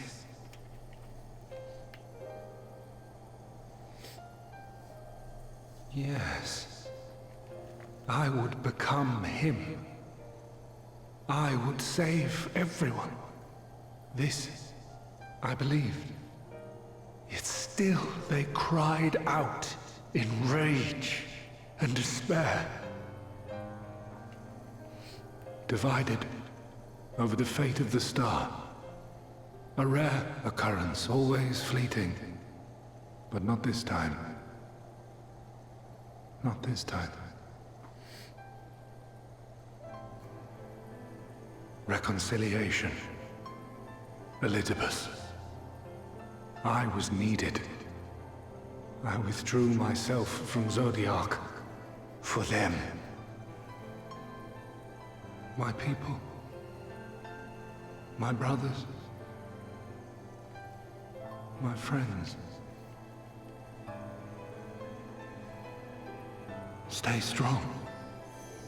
Keep the faith. At duty's end, we will meet again. We will. We will. The rains have ceased, and we have been graced with another beautiful day. But you are not here to see it.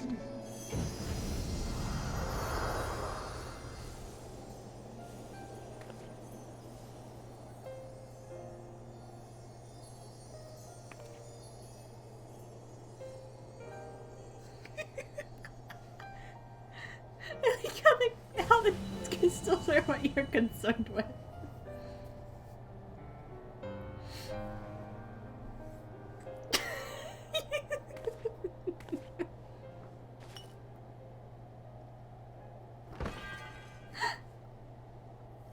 Oh, Raha! He stole the cursed candy! I concede I may have overexerted myself.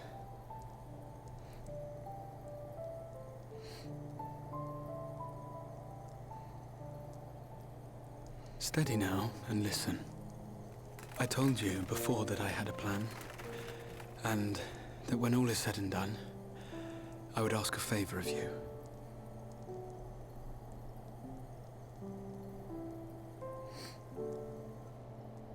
We have averted the 8th Umbral Calamity, found a way for everyone to return to the source, and, last but not least, we have secured the future of all the people of Norvrand. We have won, my friend.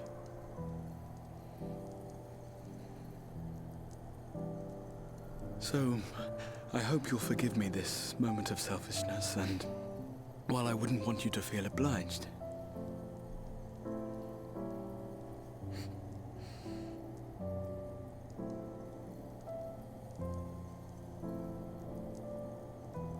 promise me you'll take me on your next adventure. A journey. Together. That's all I ask.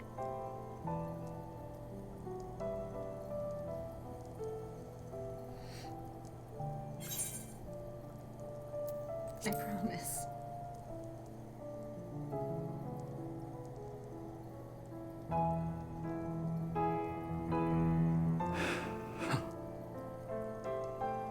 If I were to tell you that this isn't the end, that we will meet again, would you believe me?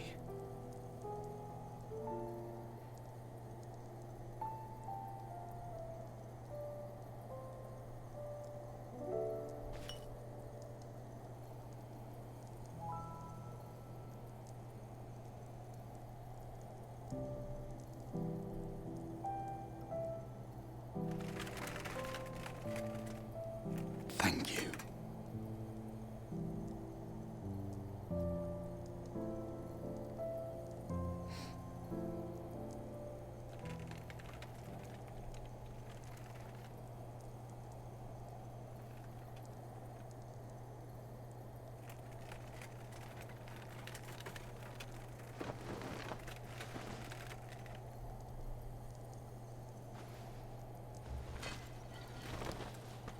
My friend, with you, my mind and memory shall travel to the ends of the world and beyond. But in this place shall my body stand immovable. May it serve as an undying promise, not only to those who look to me for leadership, but to any soul who has known despair. that hope is everlasting.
Damn it, Blackie.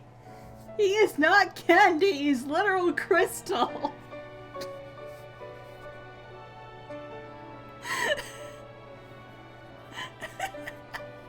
There, the Exarch would remain, keeping his silent vigil. When the Scions were not released from his summoning spell, we proceeded with the plan to return them to the source. The Warrior of Darkness, however, retained her ability to traverse the two worlds at will. And in time, the Crystal Tower became a symbol of her link to the First, and of hope.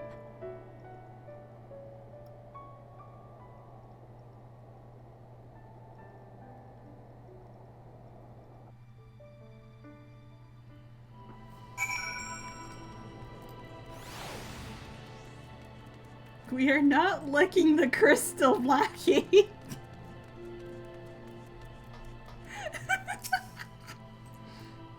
Am I alright? I should be the one asking you. But yes, I'm fine, thank you. We all are. It's only 4:16 p.m. for me. I'm on North American time, Blackie. The people are fine, the city's fine, and the star showers have stopped. It's almost as if we'd gone back to the peaceful days that followed the knight's return. Almost.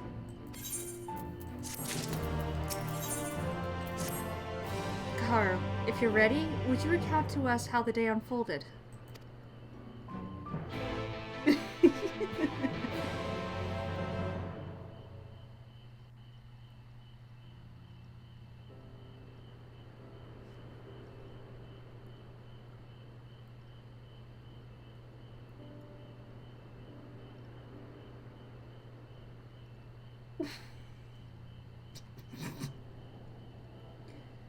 So I reached out to Elidibus at the last, and his heart was moved. I'm not sure I did the right thing.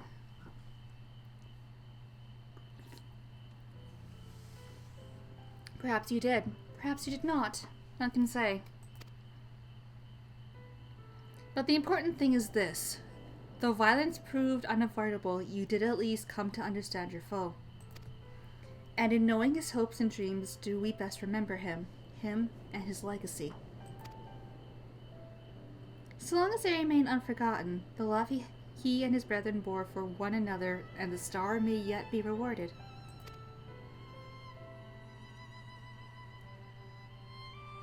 You said that an ancient came to your aid, but how is that possible? A gift from Selk. He knew of Elidibus' plight. Foreseeing his own death, he made provisions to bring Elidibus' suffering to an end, lest his friend be left to continue the struggle alone. Or so I wildly speculate. It is unlikely we will ever know the truth. The best we can do is to remember the events as they happened. No more and no less. As the Roggins so rightly put it, history is learned, not lived.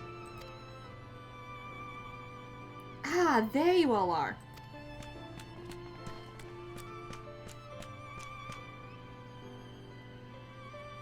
My friend, we are given to understand thou wert injured. Shouldst thou not be abed? Lie down at a time like this? Don't be absurd. I would have come sooner had the guards not made such a fuss. Now, tell me what's happened. Where's the Exarch?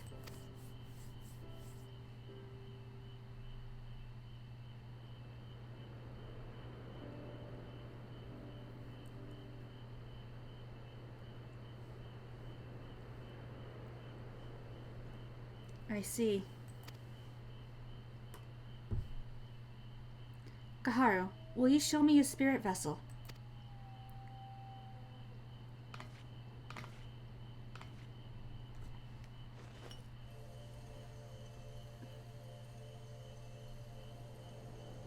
Yes, both his soul and memory seem intact. Good.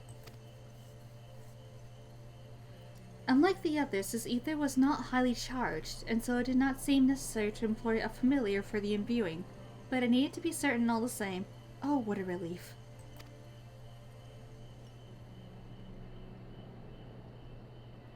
Then 'tis but a question of restoring his soul unto his flesh. And as thou didst lately tell me, the success of this process resteth on no more than our friend's soul recognizing his flesh as its own.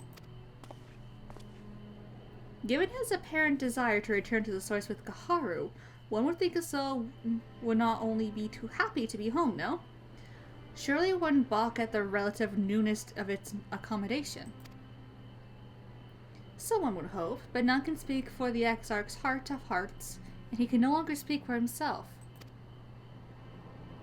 Furthermore, though I have drawn upon all of my not inconsiderable experience to predict the outcome, the fact remains that there is no direct precedent for what we are attempting. Will his body accept his soul? Will his essences blend properly? Will he awaken whole of mind? Any number of things could go awry.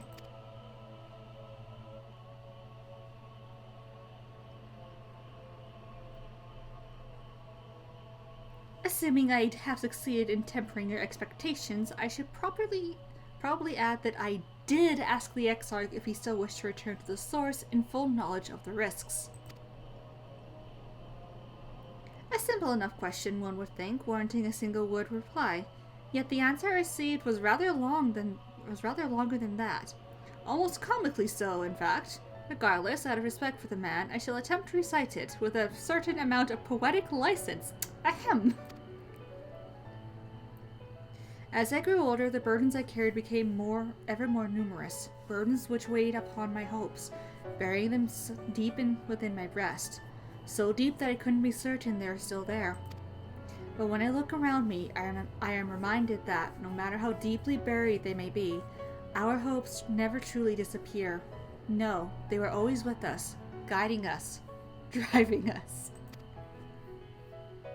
I see it in Valtteri, who sought to vindicate his existence by creating his paradise. I see it in Ranjit, who forsook his life's cause in order to protect that which he held most dear. I see it in the people, who chose to struggle rather than surrender to despair. And though our struggles may differ greatly, since the very beginning of time, they have all shared that one common thread: hope. We struggle because we have hope, and when the time comes, I too will embrace mine. I will follow my heart, regardless of the risks. And I will live with all my being, as befits one who has been granted a second chance. There, I told you it was long, and unspeakably sentimental to boot. One would think them the outpourings of a dewy-eyed boy, not the old man the Exarch seems to believe he is. I mean, really, he's scarcely been alive as long as I've been in hiding. I dare say he is blushing in his vessel. Speaking of which, we should make ready for our journey. Time remains of the essence, after all. Needless to say, once we leave, there's no guarantee that we can return. If anyone has unfinished business, now's the time to see to it. I must pay a visit to Slitherbough. Let us reconvene here anon.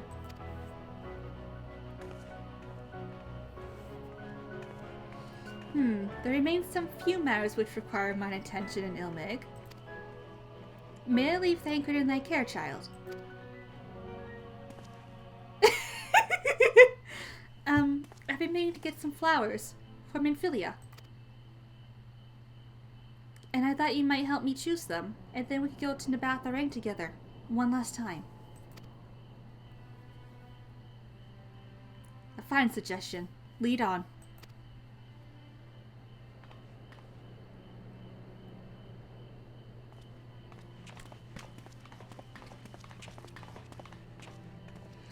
Well, it's back to Yilmar for me. Amongst other things, I owe the mayor an apology about his airship. I assume you have places of your own to be, Alize. I shall see you later.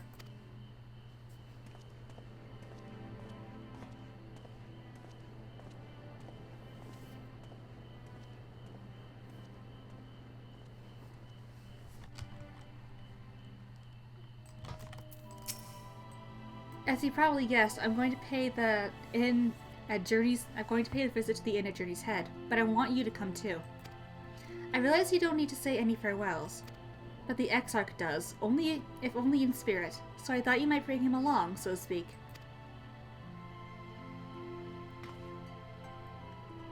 I'm sure he'd loved the thought of being lugged about on his hero's back. So let's be off, shall we? I can't wait to see how Horrick's doing. Where is my boy? My boy!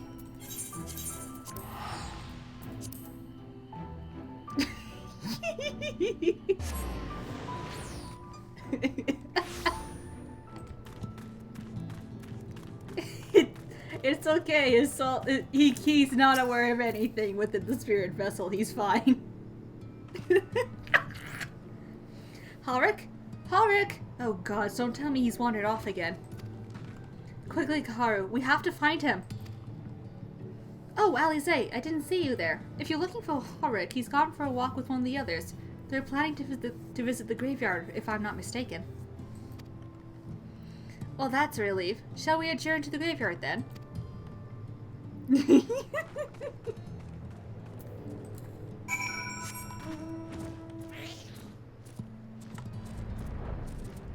Over here. Hello, Horrick.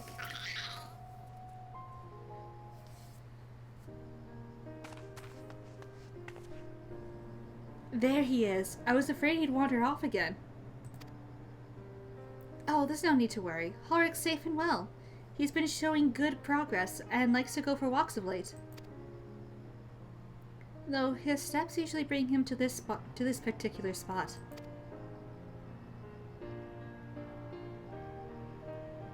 Oh, I wasn't aware he had family here. He doesn't. It's Tensleen. Her sword, that is. We buried it here in her honor. So he remembers. What brings you back so soon, out of interest? I didn't think the next round of treatments was due yet. No, it isn't. Look, I realize this is sudden, but I've come to say goodbye. It's time for me to return home. Now rest assured the treatments will continue. Beklag will come to oversee them in my stead. I see. You did mention that you and your friends were searching for a way home. Needless to say, we'll be sorry to see you go, but I know everyone will be happy for you, truly. Happy and grateful. You've done so much for us, achieved what none of us dared hope was possible. And we'll see that your good work continues, and that no more poor souls are buried here before their time. So rest easy and take care. We wish you every happiness. Thank you. I will miss you all. But it isn't time to say our farewells quite yet, so if there's any tasks I need doing, hunting beasts, fetching water, and what have you, just say the word. I mean to make use of every last moment here. After all, the time left to you is precious. Oh, my boy!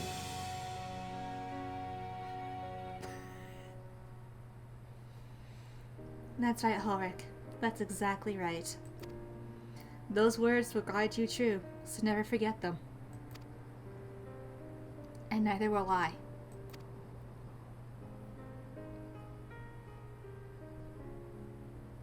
My boy! Oh, Alize started crying! What? I'm not crying. I just have sand in my eye, that's all. As I mentioned, I mean to stay here as long as possible. In the meantime, perhaps you could go and look in on the others? Alphino, for instance. If anyone is crying, it will be him.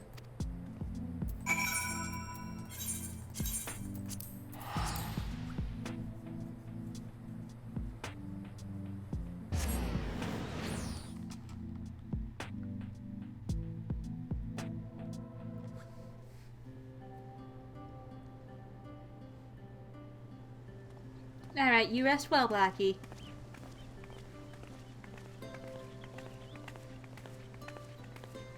Oh, Alpha, no!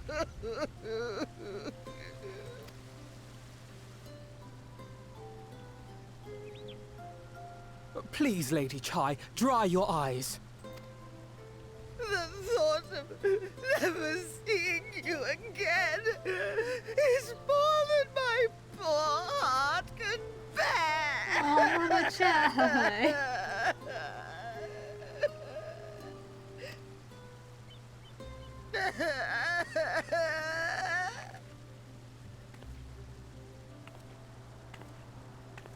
Oh, it's you. As you can see, Alphino has broken the news. Yep. I don't know how to console her. She thinks we'll be lost without him.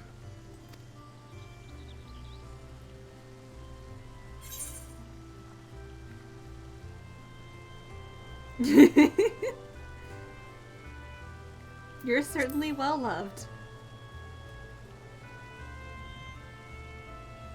'Tis more than I deserve, yet I'm truly grateful and will see that she knows as much.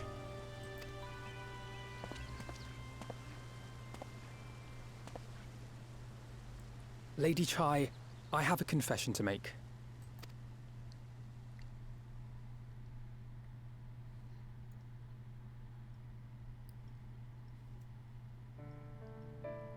On the day we ousted Lord Vorthree, when I revealed the truth of his tyranny and your complicity in his crimes, I did so with great trepidation. Not out of fear that you wouldn't listen, but that you might never recover. There was a time when I too, in my hubris, believed myself worthy to lord it over others. And when the lie was laid bare, when I was forced to confront the cost, the lives lost, it all but destroyed me. To awaken from a naive dream to so harsh a reality, I would have understood had you all surrendered to despair.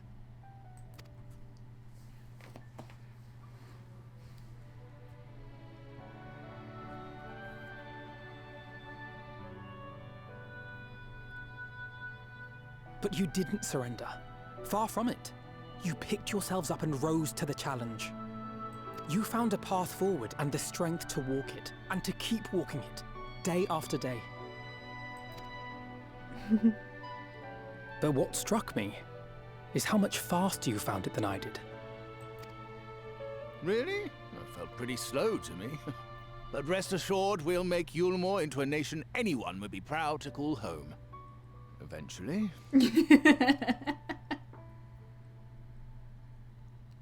You can still come and go as you please, I believe. When we have good tidings to report, I may trouble you to be their bearer. Sure. You can count on me to do that. There may also be less than good tidings, in which event I hope I can trouble you for your counsel. I should be honored to provide it, Master Chai.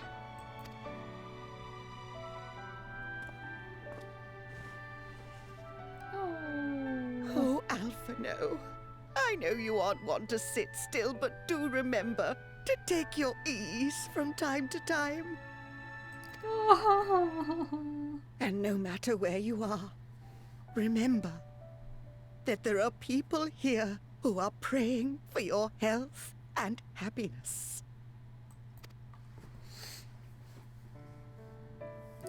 Oh, she's so wholesome. Our brave and gentle artist.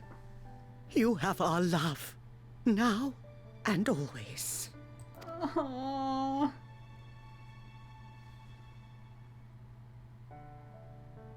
And you mine. Please take care.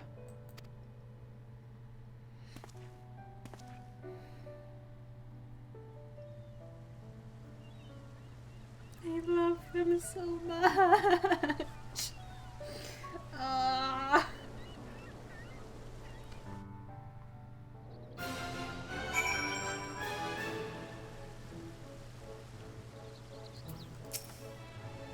Tis a strange feeling, Kaharu, to stand in the company of our friends, knowing that I'll never see them again. I struggle to reconcile it in my mind. But I know this. I shall cherish my memories of Novrat, every soul I met here, for the rest of my days. And I shall look forward to your tales of their endeavors.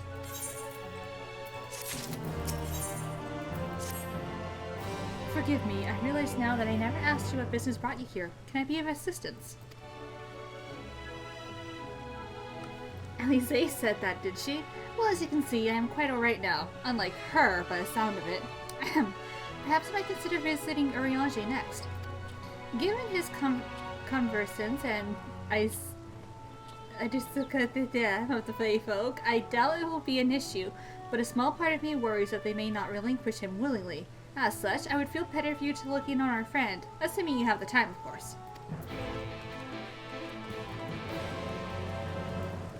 Hold on, let me repair my gear.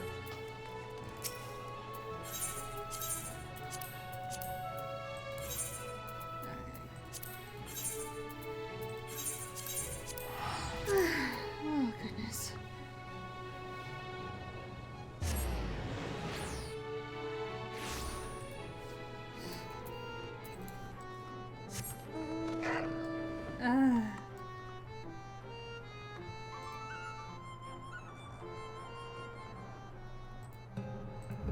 Oh, goodness.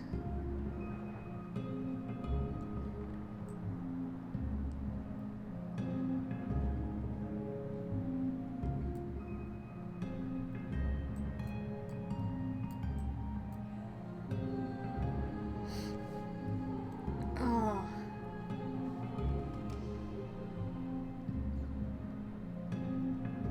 Is Patch killing me emotionally? A little bit.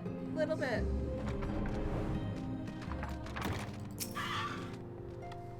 Huh, that I should have the pleasure of welcoming a guest, even as my known occupation draweth to a close. What bringeth thee hither, my friend? So thou wouldst grant the Exarch a final tour of the realm, which hath been his home these 100 years, a noble gesture. As for Master Alphino's concerns, thou mayest rest assured that all is well here. Far from detaining me, our Fae folk have agreed to assist in the transportation of these tomes onto the Cabinet of Curiosity. Not more remaineth to be done. Regardless, 'tis well that thou didst come, for I have been meaning to show thee something to thee. An object I chanced to find after thy victory over Elidibus. Though it hath lost its radiance, 'tis unmistakably a crystal of light, one that did, in all likelihood, once belong to Artbert. Having been interred within his body, it would have remained upon his person after his possession by Elidibus. And when his mortal form was, forgive mine indelicacy, consumed by thy foe to fuel his transformation, I posit the crystal did tumble free. Save thou which doth abide in thee, it is all that remaineth of our friend, and if thou art willing, I would have thee deliver it unto Seto. I can think of no worthier recipient than he, and no more fitting a bearer than thee. As ever, thou wilt find the Amaro in Wollichdorf. My thanks, Kaharu. Alright. We got a crystal to deliver. Oh, this place is so pretty. This place is so beautiful.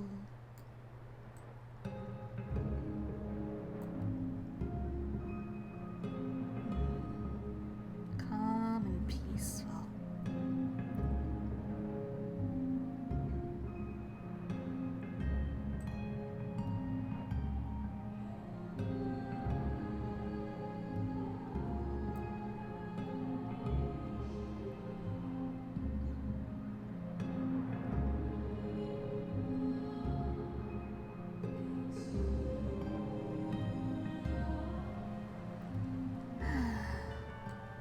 Okay, Seto. Seto, I have come with a delivery for you.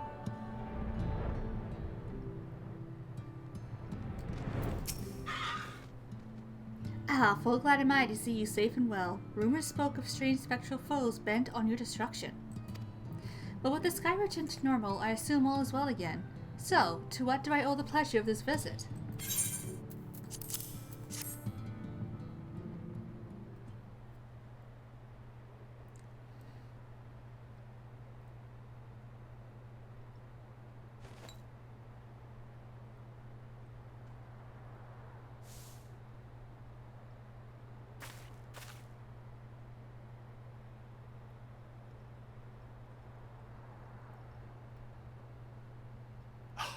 Is that Ardbert's crystal? Mm-hmm.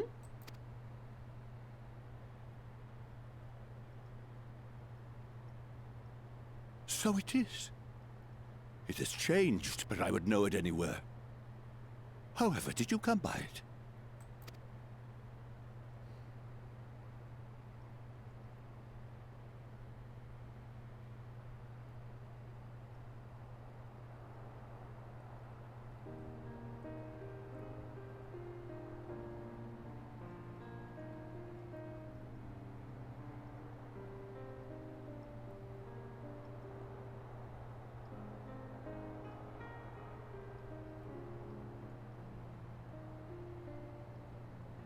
Then, even in death, his enemies found a way to profit from his sacrifice. Oh, it grieves me to think of his body being used for evil ends. But, thanks to you, his honor is restored, and he may finally find peace. Yeah. No words can express my gratitude. I will keep this crystal safe to the end of my days.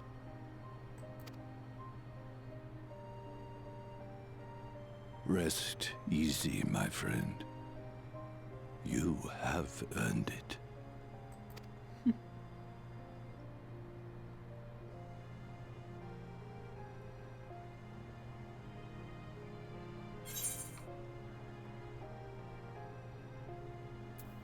Close your eyes.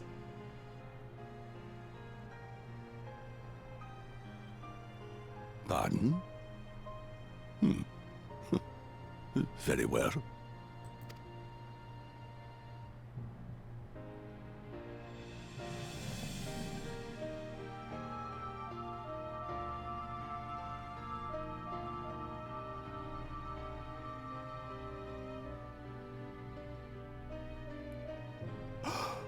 Oh, how can this be?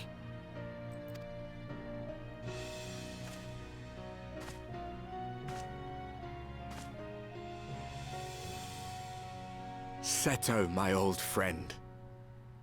You've grown. Oh, Ardbert, how I've missed you.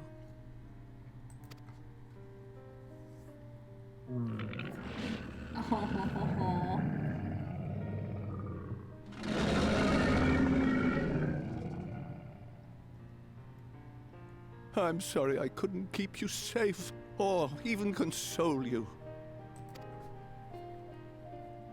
Had I only learned to speak sooner, I would have told you how much you meant to me, how much I cared.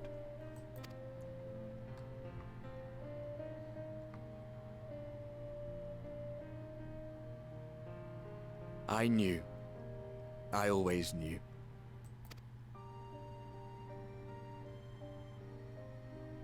But I'm happy to hear it nonetheless. Thank you, Seto. My partner in crime. Oh.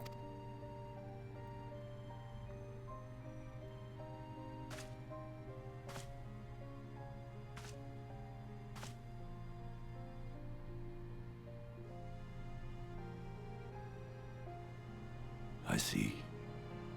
His journey continues.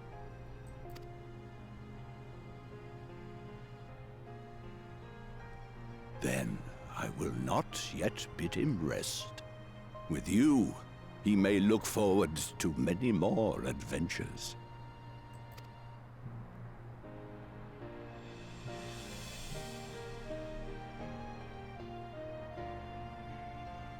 It has been a while since last I flew. Perhaps I too will go on a little adventure? Ride the winds, seek the horizon? Yes, I think perhaps I will.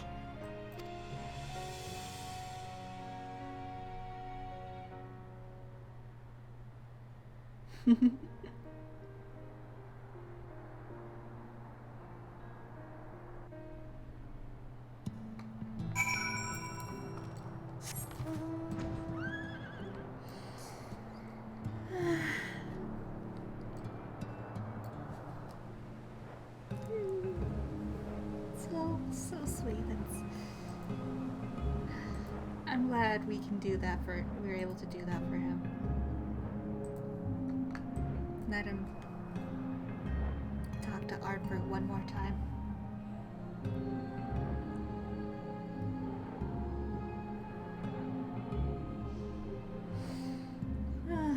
This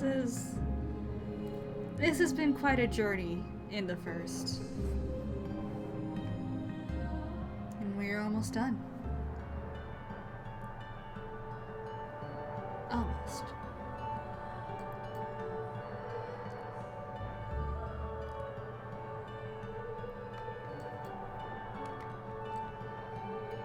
Down I go. Whoop. Ah, thou art returned. Tell me, how did Settle receive thine offering? Remarkable. 'Twas fitting that thou shouldst be the one to undertake this task, I think. As Ardward liveth on in thee, so too shall he and his comrades live on in the hearts of the people of Novrant. And their tale, now rightly told, shall inspire new warriors of light for generations to come.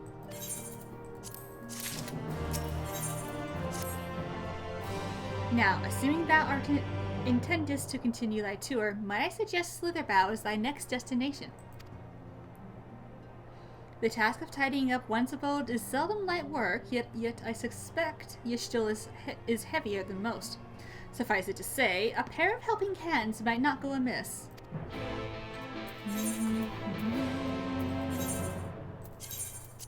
Away!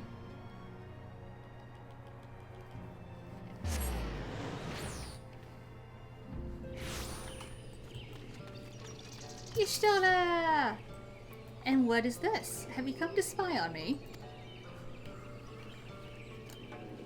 Does Ariange truly think me so slovenly? The nerve. Loath as I am to disappoint, I put my affairs in order some time ago. I've even bade my farewells. To everyone save Runar, that is. He's nowhere to be seen.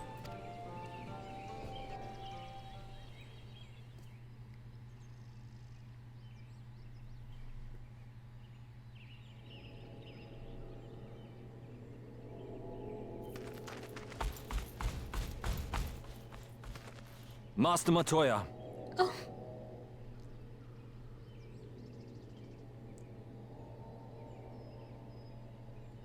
For too long, I have remained silent, but no longer. I could not bear it if you were to leave. Please, stay. I beg of you.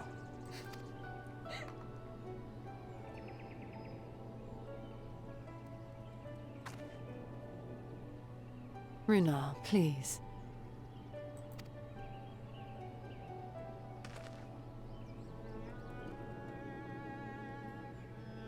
I jest.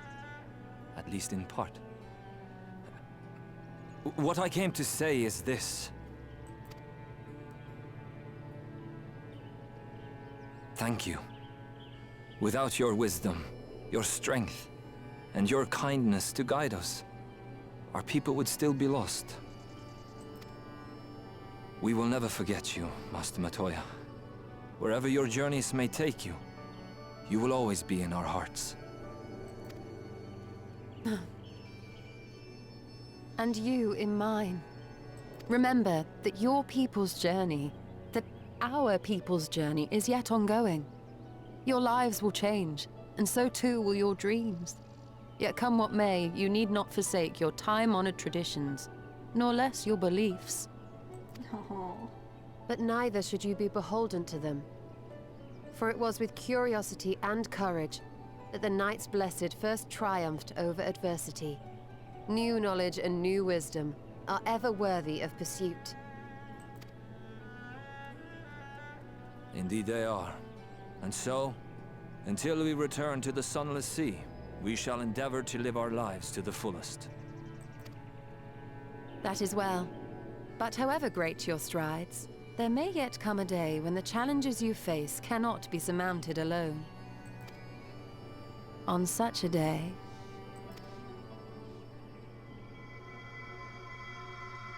On such a day?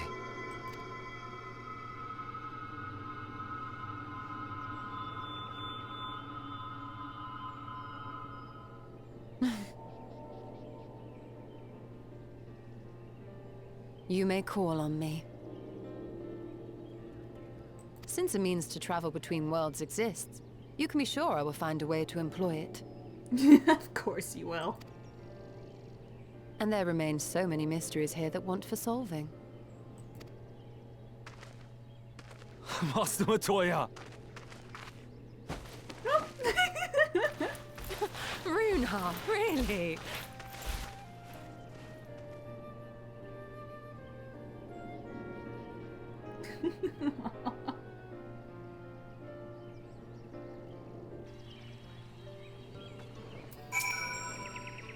Honestly, he's a boy in the body of a man. Anyway, it is time we headed back to the Crystarium, shall we? You still have to take the Exarch to Nabatha Rang. I see. Very well, you can look in on Thancred while you're about it. His will be a difficult farewell, and I am sure he would appreciate your support. The path goes through Twine.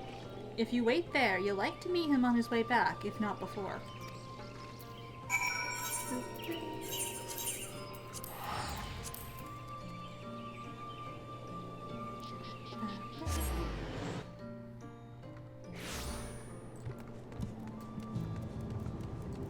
Hello!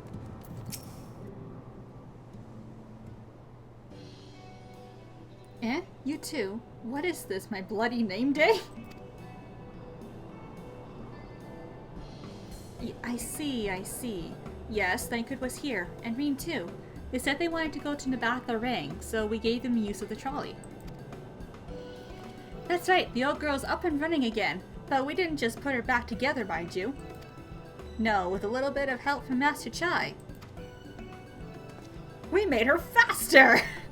Of course he did. And stronger! Oh yes, the future of trolleys is looking brighter than ever.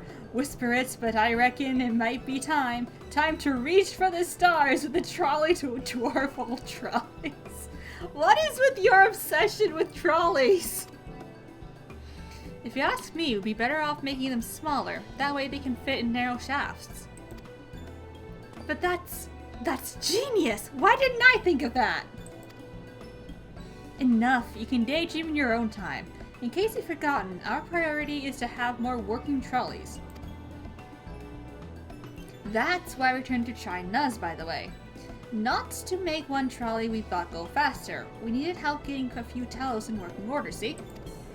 We were testing him out when your airship came down, as a matter of fact. You seem to have a habit of crashing things! Okay.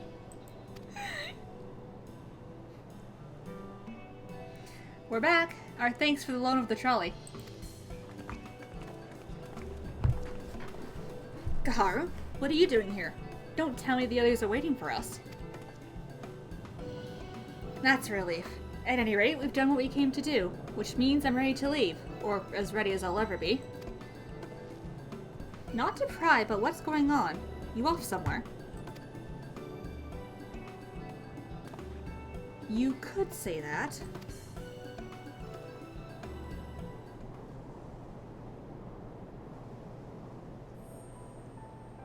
So you're heading home. I'm just a simple miner and don't know much about this world traversing business. But the young lady here, she'll be looked after, will she? I'll be fine, thank you. I have a place to stay at the Crystarium, and I don't want for anything. Besides which, I've recently made a new friend. Her name is Gaia, and she'll always be there if I need her, just like you lot. So please don't worry. I'll be fine, really. If you say so. It being a matter of life and death, I suppose you have to leave. But I, for one, would still be torn. If the choice were mine, I'm not sure I could be parted from my family. No, but it's for the best. Rena's chosen to walk her own path, and she doesn't need me under her feet. Besides, I have my own responsibilities, and I couldn't be setting a very good example if I neglected them. Perhaps not. Either way, I envy you your dilemma. Well then, young lady, if there's anything you need, anything at all, you're to call on us. It may surprise you, but we can do more than simply offer you trolley rides. Thank you, Magnus. Everyone. Shall we then? If you're nowhere left to visit, we can go back to the Crystarium together.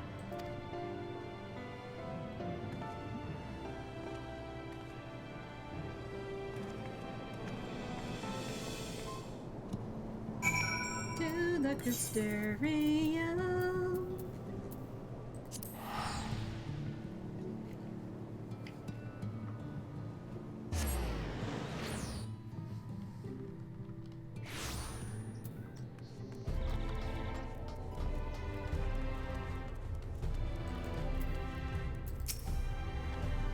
Oh, it's you.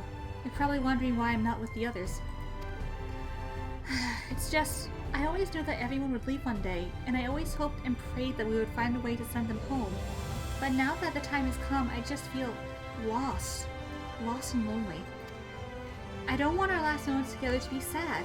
I want to hold myself together just long enough to say the things I need to say, but I'm not sure I can even do that. I'll be here. I'll be there with you. Right. Thank you, Kaharu. I think we'll all feel braver with you around. Go on ahead and join the others. I'll be along after taking a few deep breaths.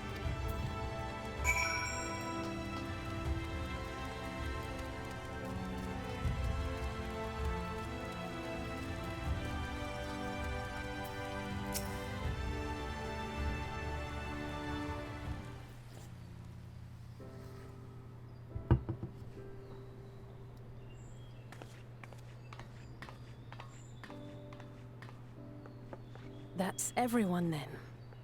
We've all said what we needed to.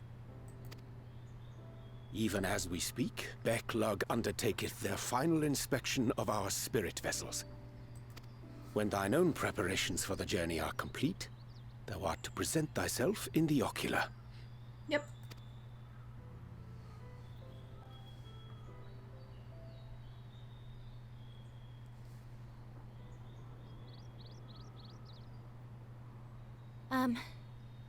Everyone?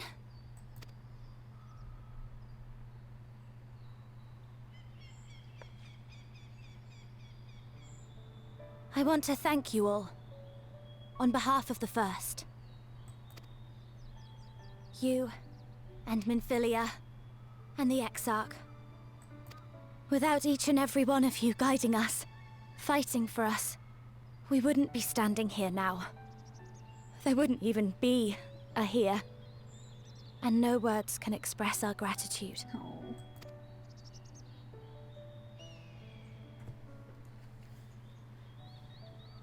We still have a lot to do. Countless trials to overcome. But if it ever seems too much, I'll think of our time together. The happy moments, and the sad. I will remember it all. And it will give me the strength to carry on without you. Rain, don't make me cry. Oh my god. Because you made me who I am. Minfilia. Reen.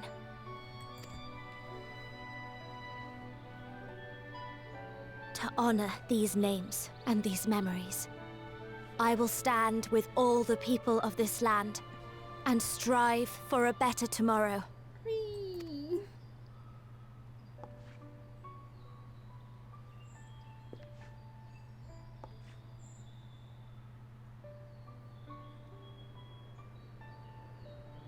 Thancred, I believe the honor of responding should rightfully be thine.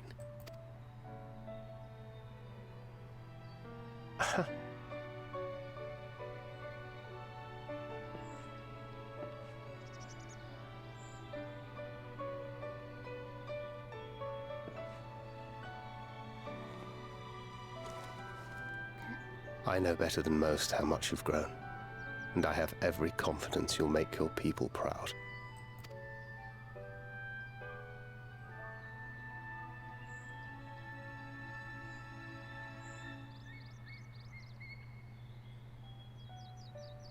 Gods know I'm proud of you. I always will be. You deserve all the happiness in the world, and more.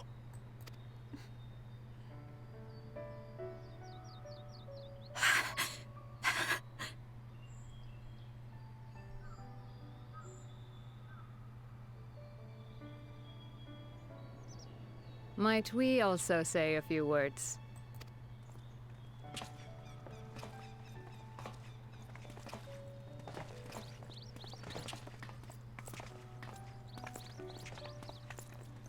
Why, this is just about all of you.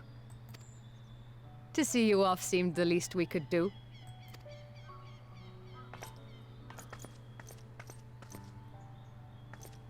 You risked your all for us, fought for a realm not your own. Before you came, we had never known the beauty of the night sky. Or the joy of your company.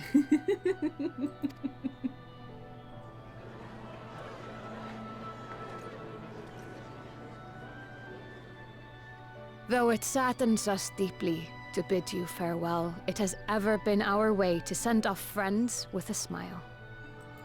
Wherever your road should lead, we shall pray for your safety.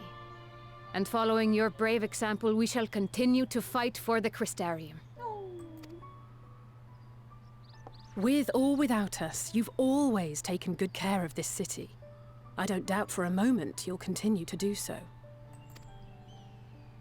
Aye. A more resilient people we have never known.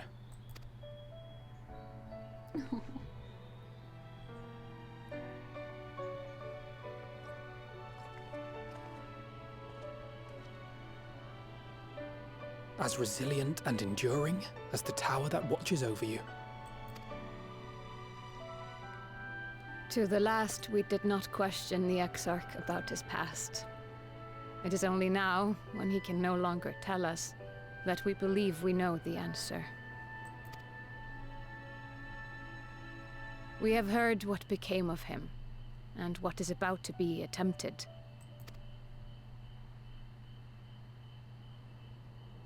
All will be well. Of this we are certain. How could it be otherwise, when every soul in the Crystarium is praying for it with all their heart? Oh. And so, when our Lord awakens, I bid you give him a message. Tell him he needn't worry about us. That he need no longer hide who he truly is. That he should live his own life to the fullest.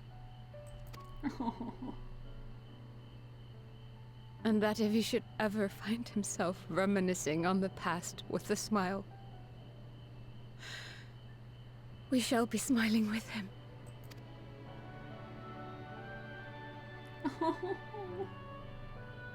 Will you tell him this? Of course, Lena. Word for word.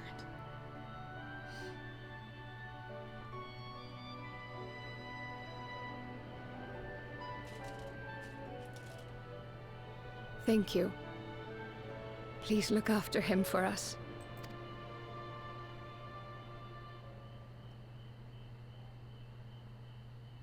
I dare say we have all the good wishes we can carry. Let us be on our way.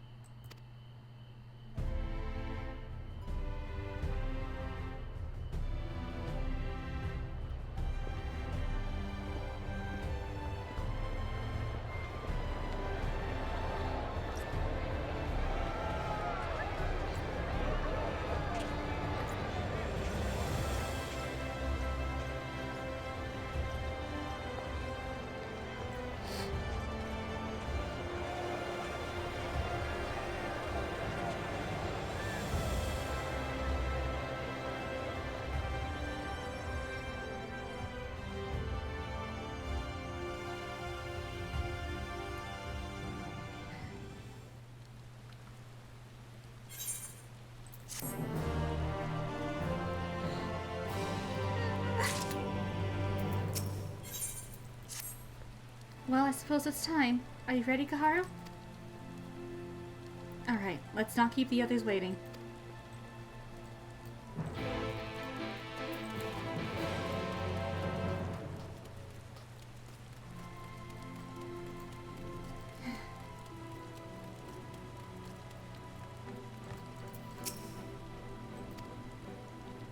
And for me, May, at your turn, I look forward to welcoming you with I'm not happy day now because okay. Oh wait. Mistress Kaharu, I have but this moment shown your associates in. Strange to think that I will not have the honor of showing them out again. But I am informed that you yourself may yet return, and I look forward to welcoming you on that happy day. Now, if you would care to follow me.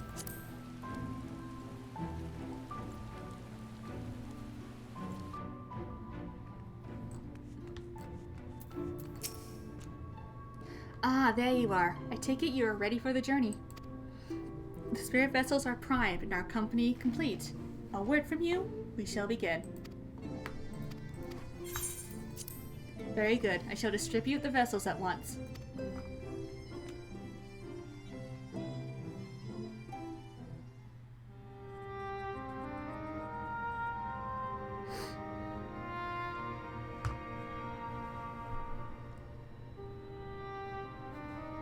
All right then. Pray proceed as instructed, beginning with your memories.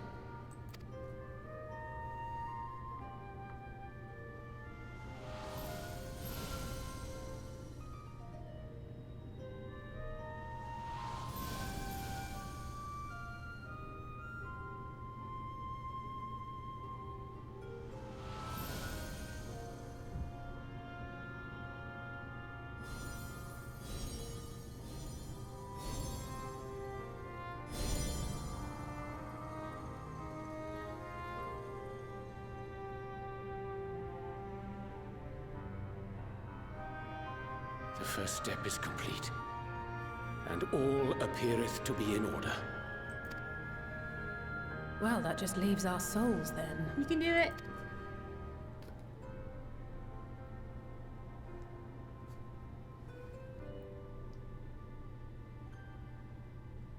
We're in your hands, Angelo.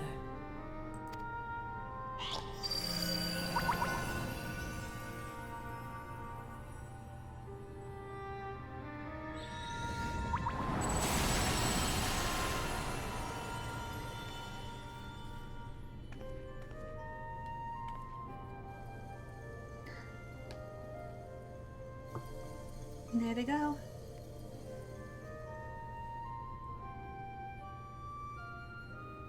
It is done! The vessels have received both their memories and their souls! Yes. I hereby entrust them to your care. They belong to you now. Just be sure to guard them well, yes? Of course.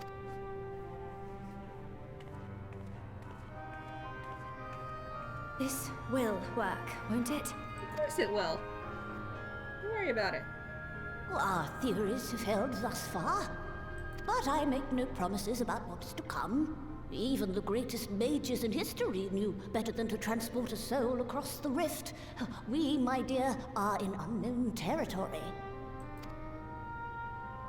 Prepare as we might, we cannot account for all possibilities, and it is in such circumstances that accidents are wont to occur. Yet miracles do happen, so let us pray and will our friends home. I won't stop praying until I know they're safe. All safely stowed away? I do hope so. All that remains then is to step into the mirror. Go now, and safe travels. Let's go home, guys.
Yes!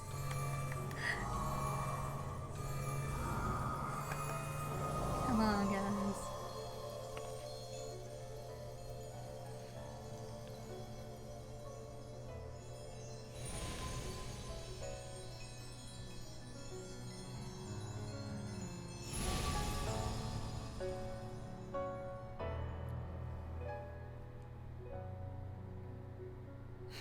Did it?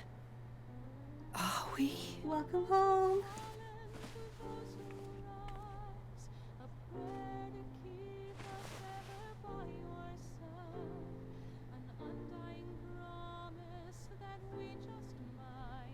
We're home.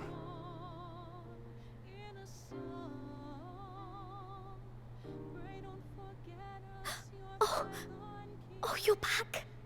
You're back. You're all back.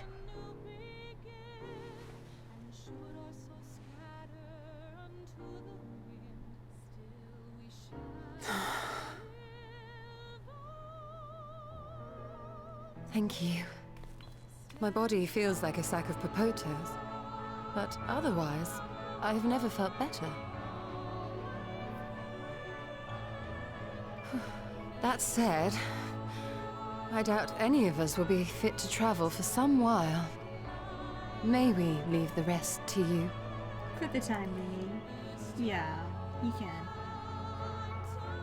Well.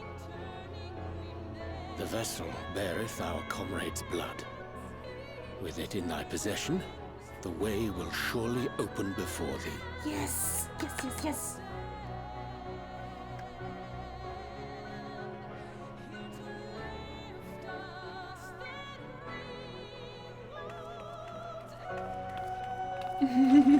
What? But you've only just got here.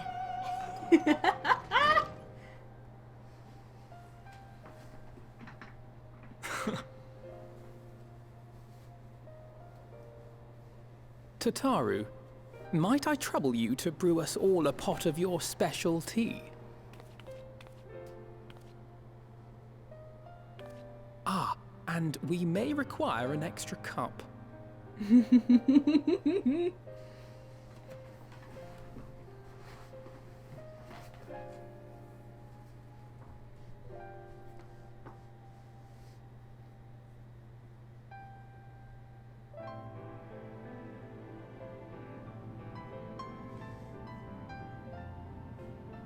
Yours is a long road, my friend, and it stretches onto places beyond imagining.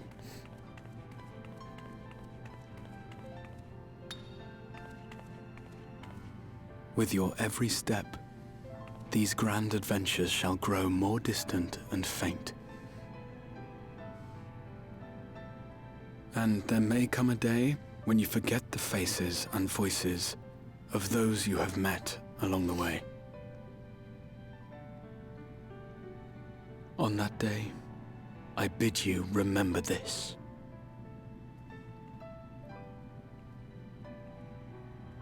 That no matter how far your journey may take you, you stand where you stand by virtue of the road you walked to get there.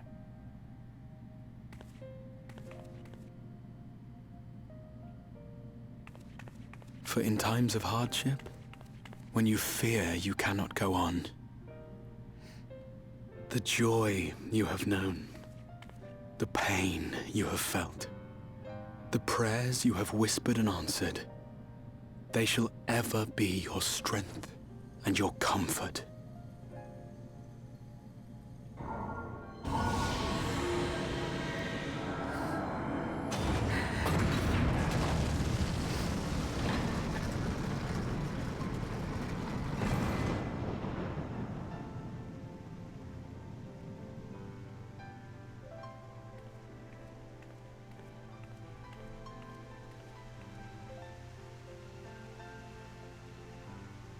This I hope, I believe, here at memory's end.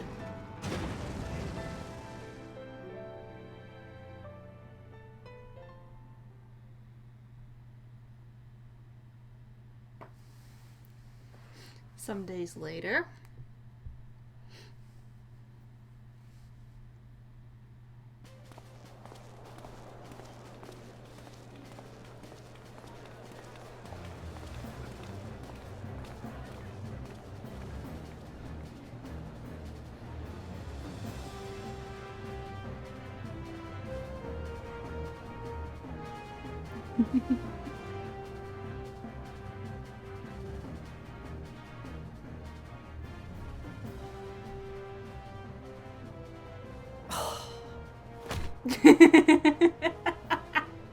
What is it, Alize?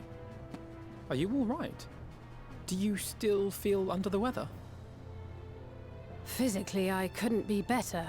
Thanks to Kryle's ministrations, I'm already looking forward to our next fight.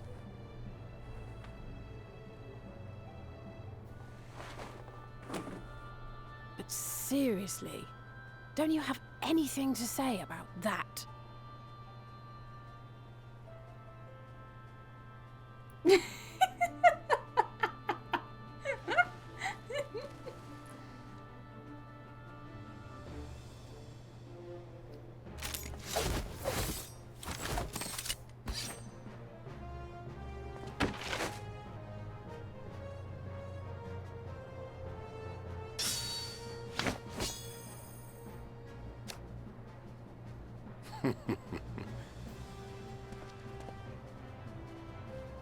No less impressive than our garments. You've outdone yourself, Tataru. To give credit where it's due, I had help from a certain fiery pixie who visited me in my dreams. They gave me all the information I needed to get the details just right. Yay! For your weapons, though, I needed a lot more help. Thankfully, our favorite heads of state were happy to place their finest craftsmen at my exclusive disposal. Oh, and speaking of the Alliance leaders, they all expressed their unreserved elation at your safe return, and promise to come and see you in person as soon as they can. Hey. They really needn't have gone to such trouble. But we'll be keeping these gifts all the same. Do pass on our gratitude.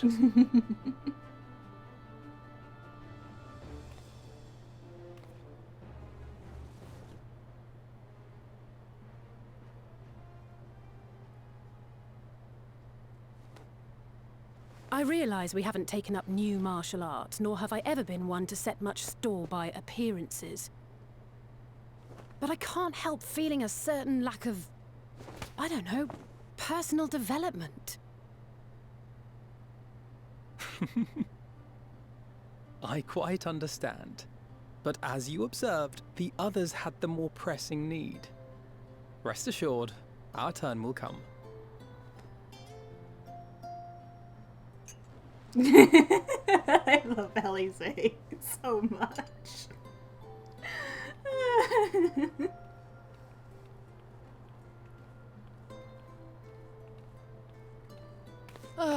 If I expend any more ether, I swear I will blink out of existence. I need a bite to eat.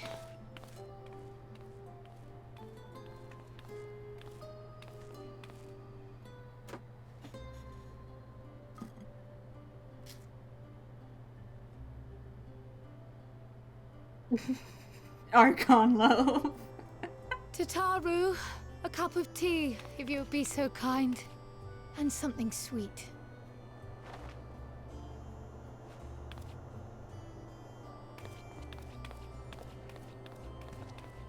By Mistress Kryle's exhausted state, may I assume that the ward hath been restored? Indeed. We succeeded in weaving it anew, albeit at a slightly diminished potency than when I had Becklug's assistance. It is no cause for concern, though. The tower is not easily reached, never mind breached. And even should some few succeed, their presence won't escape my notice.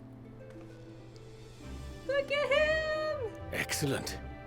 Said duty thus discharged, thou art free to go wheresoever thy fancy taketh thee. Upon which note, hast thou perchance come to a decision? The offer remaineth open.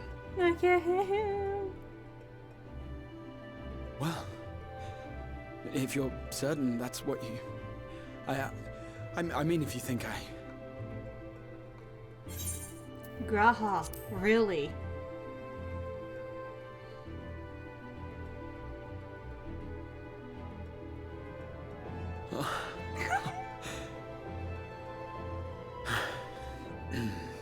Right.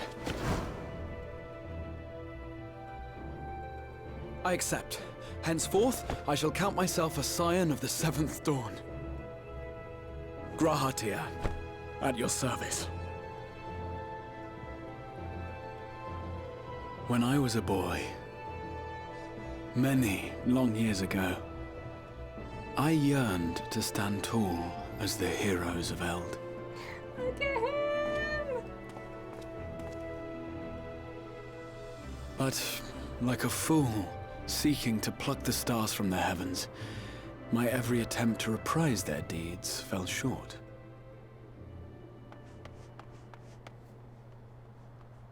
Help! Somebody help!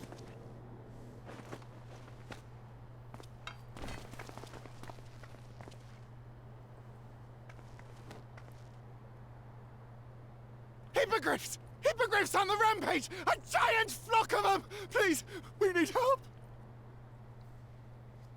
I could do with a little rampage myself. Alize, no. Alize. What? Now wait, just a... Oh, there she goes.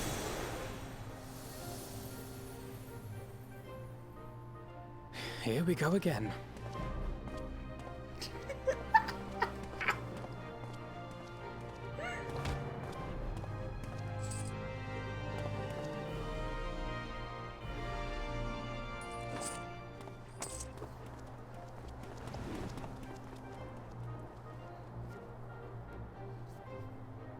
I will join the fray when I finished my tea.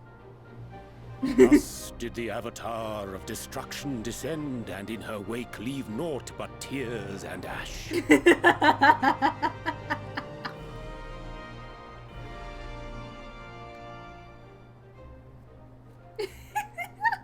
And then, one day, an all but forgotten dream from my youth stood before me, in the flesh.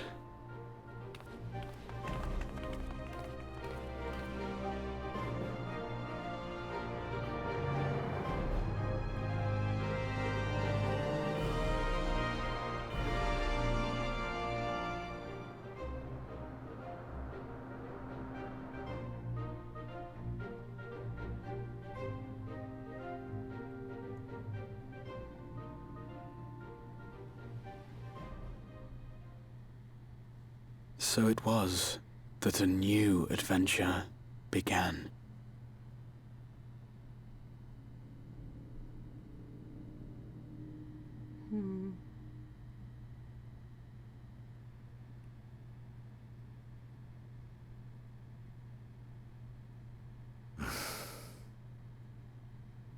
The memory of a dying world's end. Night after night. And I thought it but a tired old dream.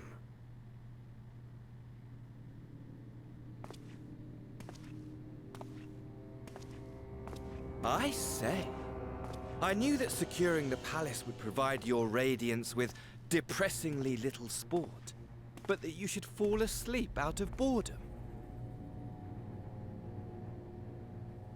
Splendid.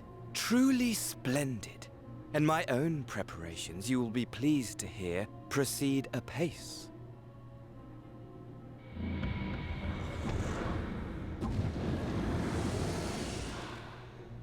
Oh, yes. They proceed very well indeed. Frighteningly so. And we owe it not least of all to this singularly useful body I chanced to find. With the Populares now all but destroyed, it will be the simplest of tasks to discredit their groundless assertions that I met with a grisly end.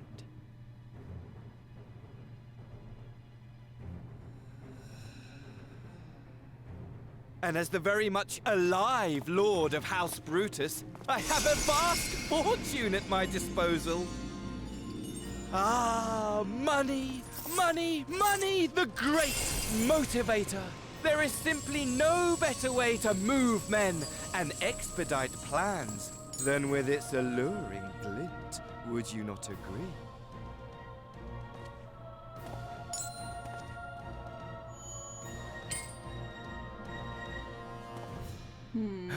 But wait, were we not acquainted, you and I?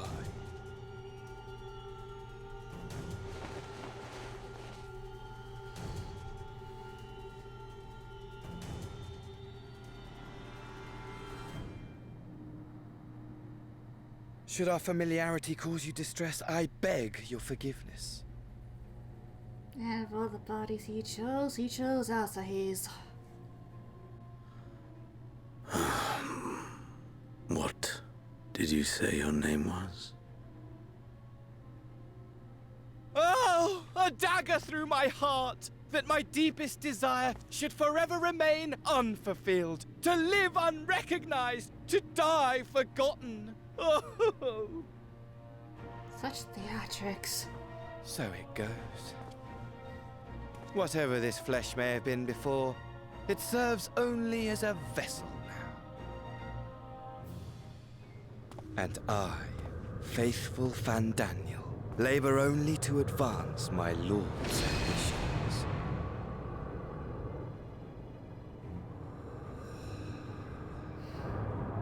Speaking of which, with the palace in our hands, we may now proceed with the next phase of the plan. But how very odd. Despite all our havoc-wreaking, old Elidibus did not deign to appear. Dare I hope that the last of the Unsundered is gone? Well, maybe.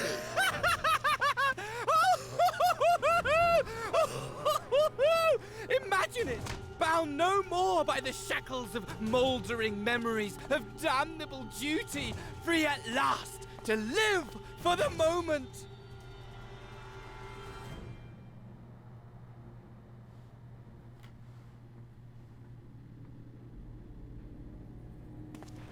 Your radiance. But give the word, and I shall go forth and prepare for you your hunting ground.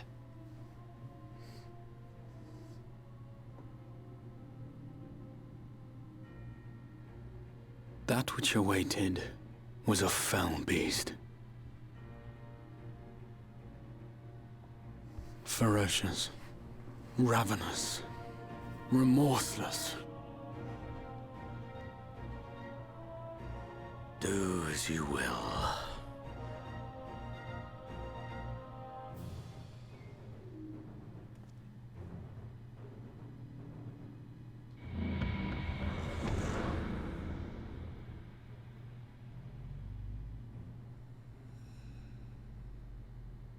It has been too long, my friend, and insufferably dull in your absence.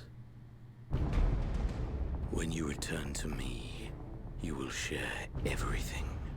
Every blow will be a story unto itself. Every triumph, every kill. Rest assured, we shall have a fitting stage for our reunion.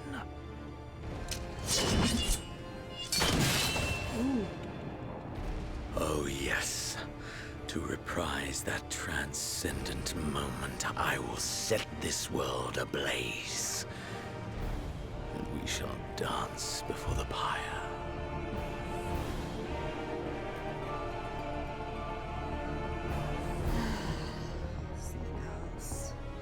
The beast shall kindle the flames of the apocalypse.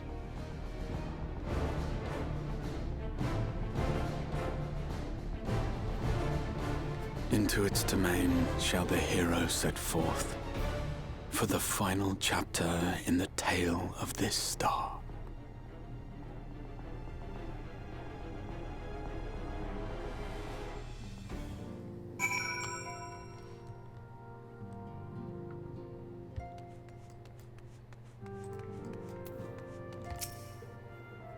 Ah, you're back.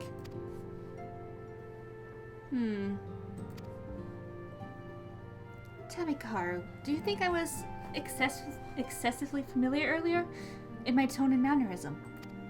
I thought it better to be familiar than formal if we were to be comrades, but now I worry that I may have detracted from the gratitude and respect I harbor for everyone. Perhaps I might consider it a nod to my regrettably less than humble beginnings? Yes, that will do. Being free to live as one pleases is not without its challenges. In a way, it was easier when I had a mission that consumed my every waking moment. It provided me with a focus, a constant push in a singular direction. By the way, was casting spells always so draining? I have quite forgotten what it was like to do without the tower. I really felt so exhausted or hungry. Yet, if all I did was bend the bow, I would be of limited use to you upon your adventures, and so I shall persevere. Whoever I may have been before, I am now a scion, and an inexperienced scion at that, a green initiate eager to learn how best to contribute to the cause, that he might follow in the footsteps of his inspiration.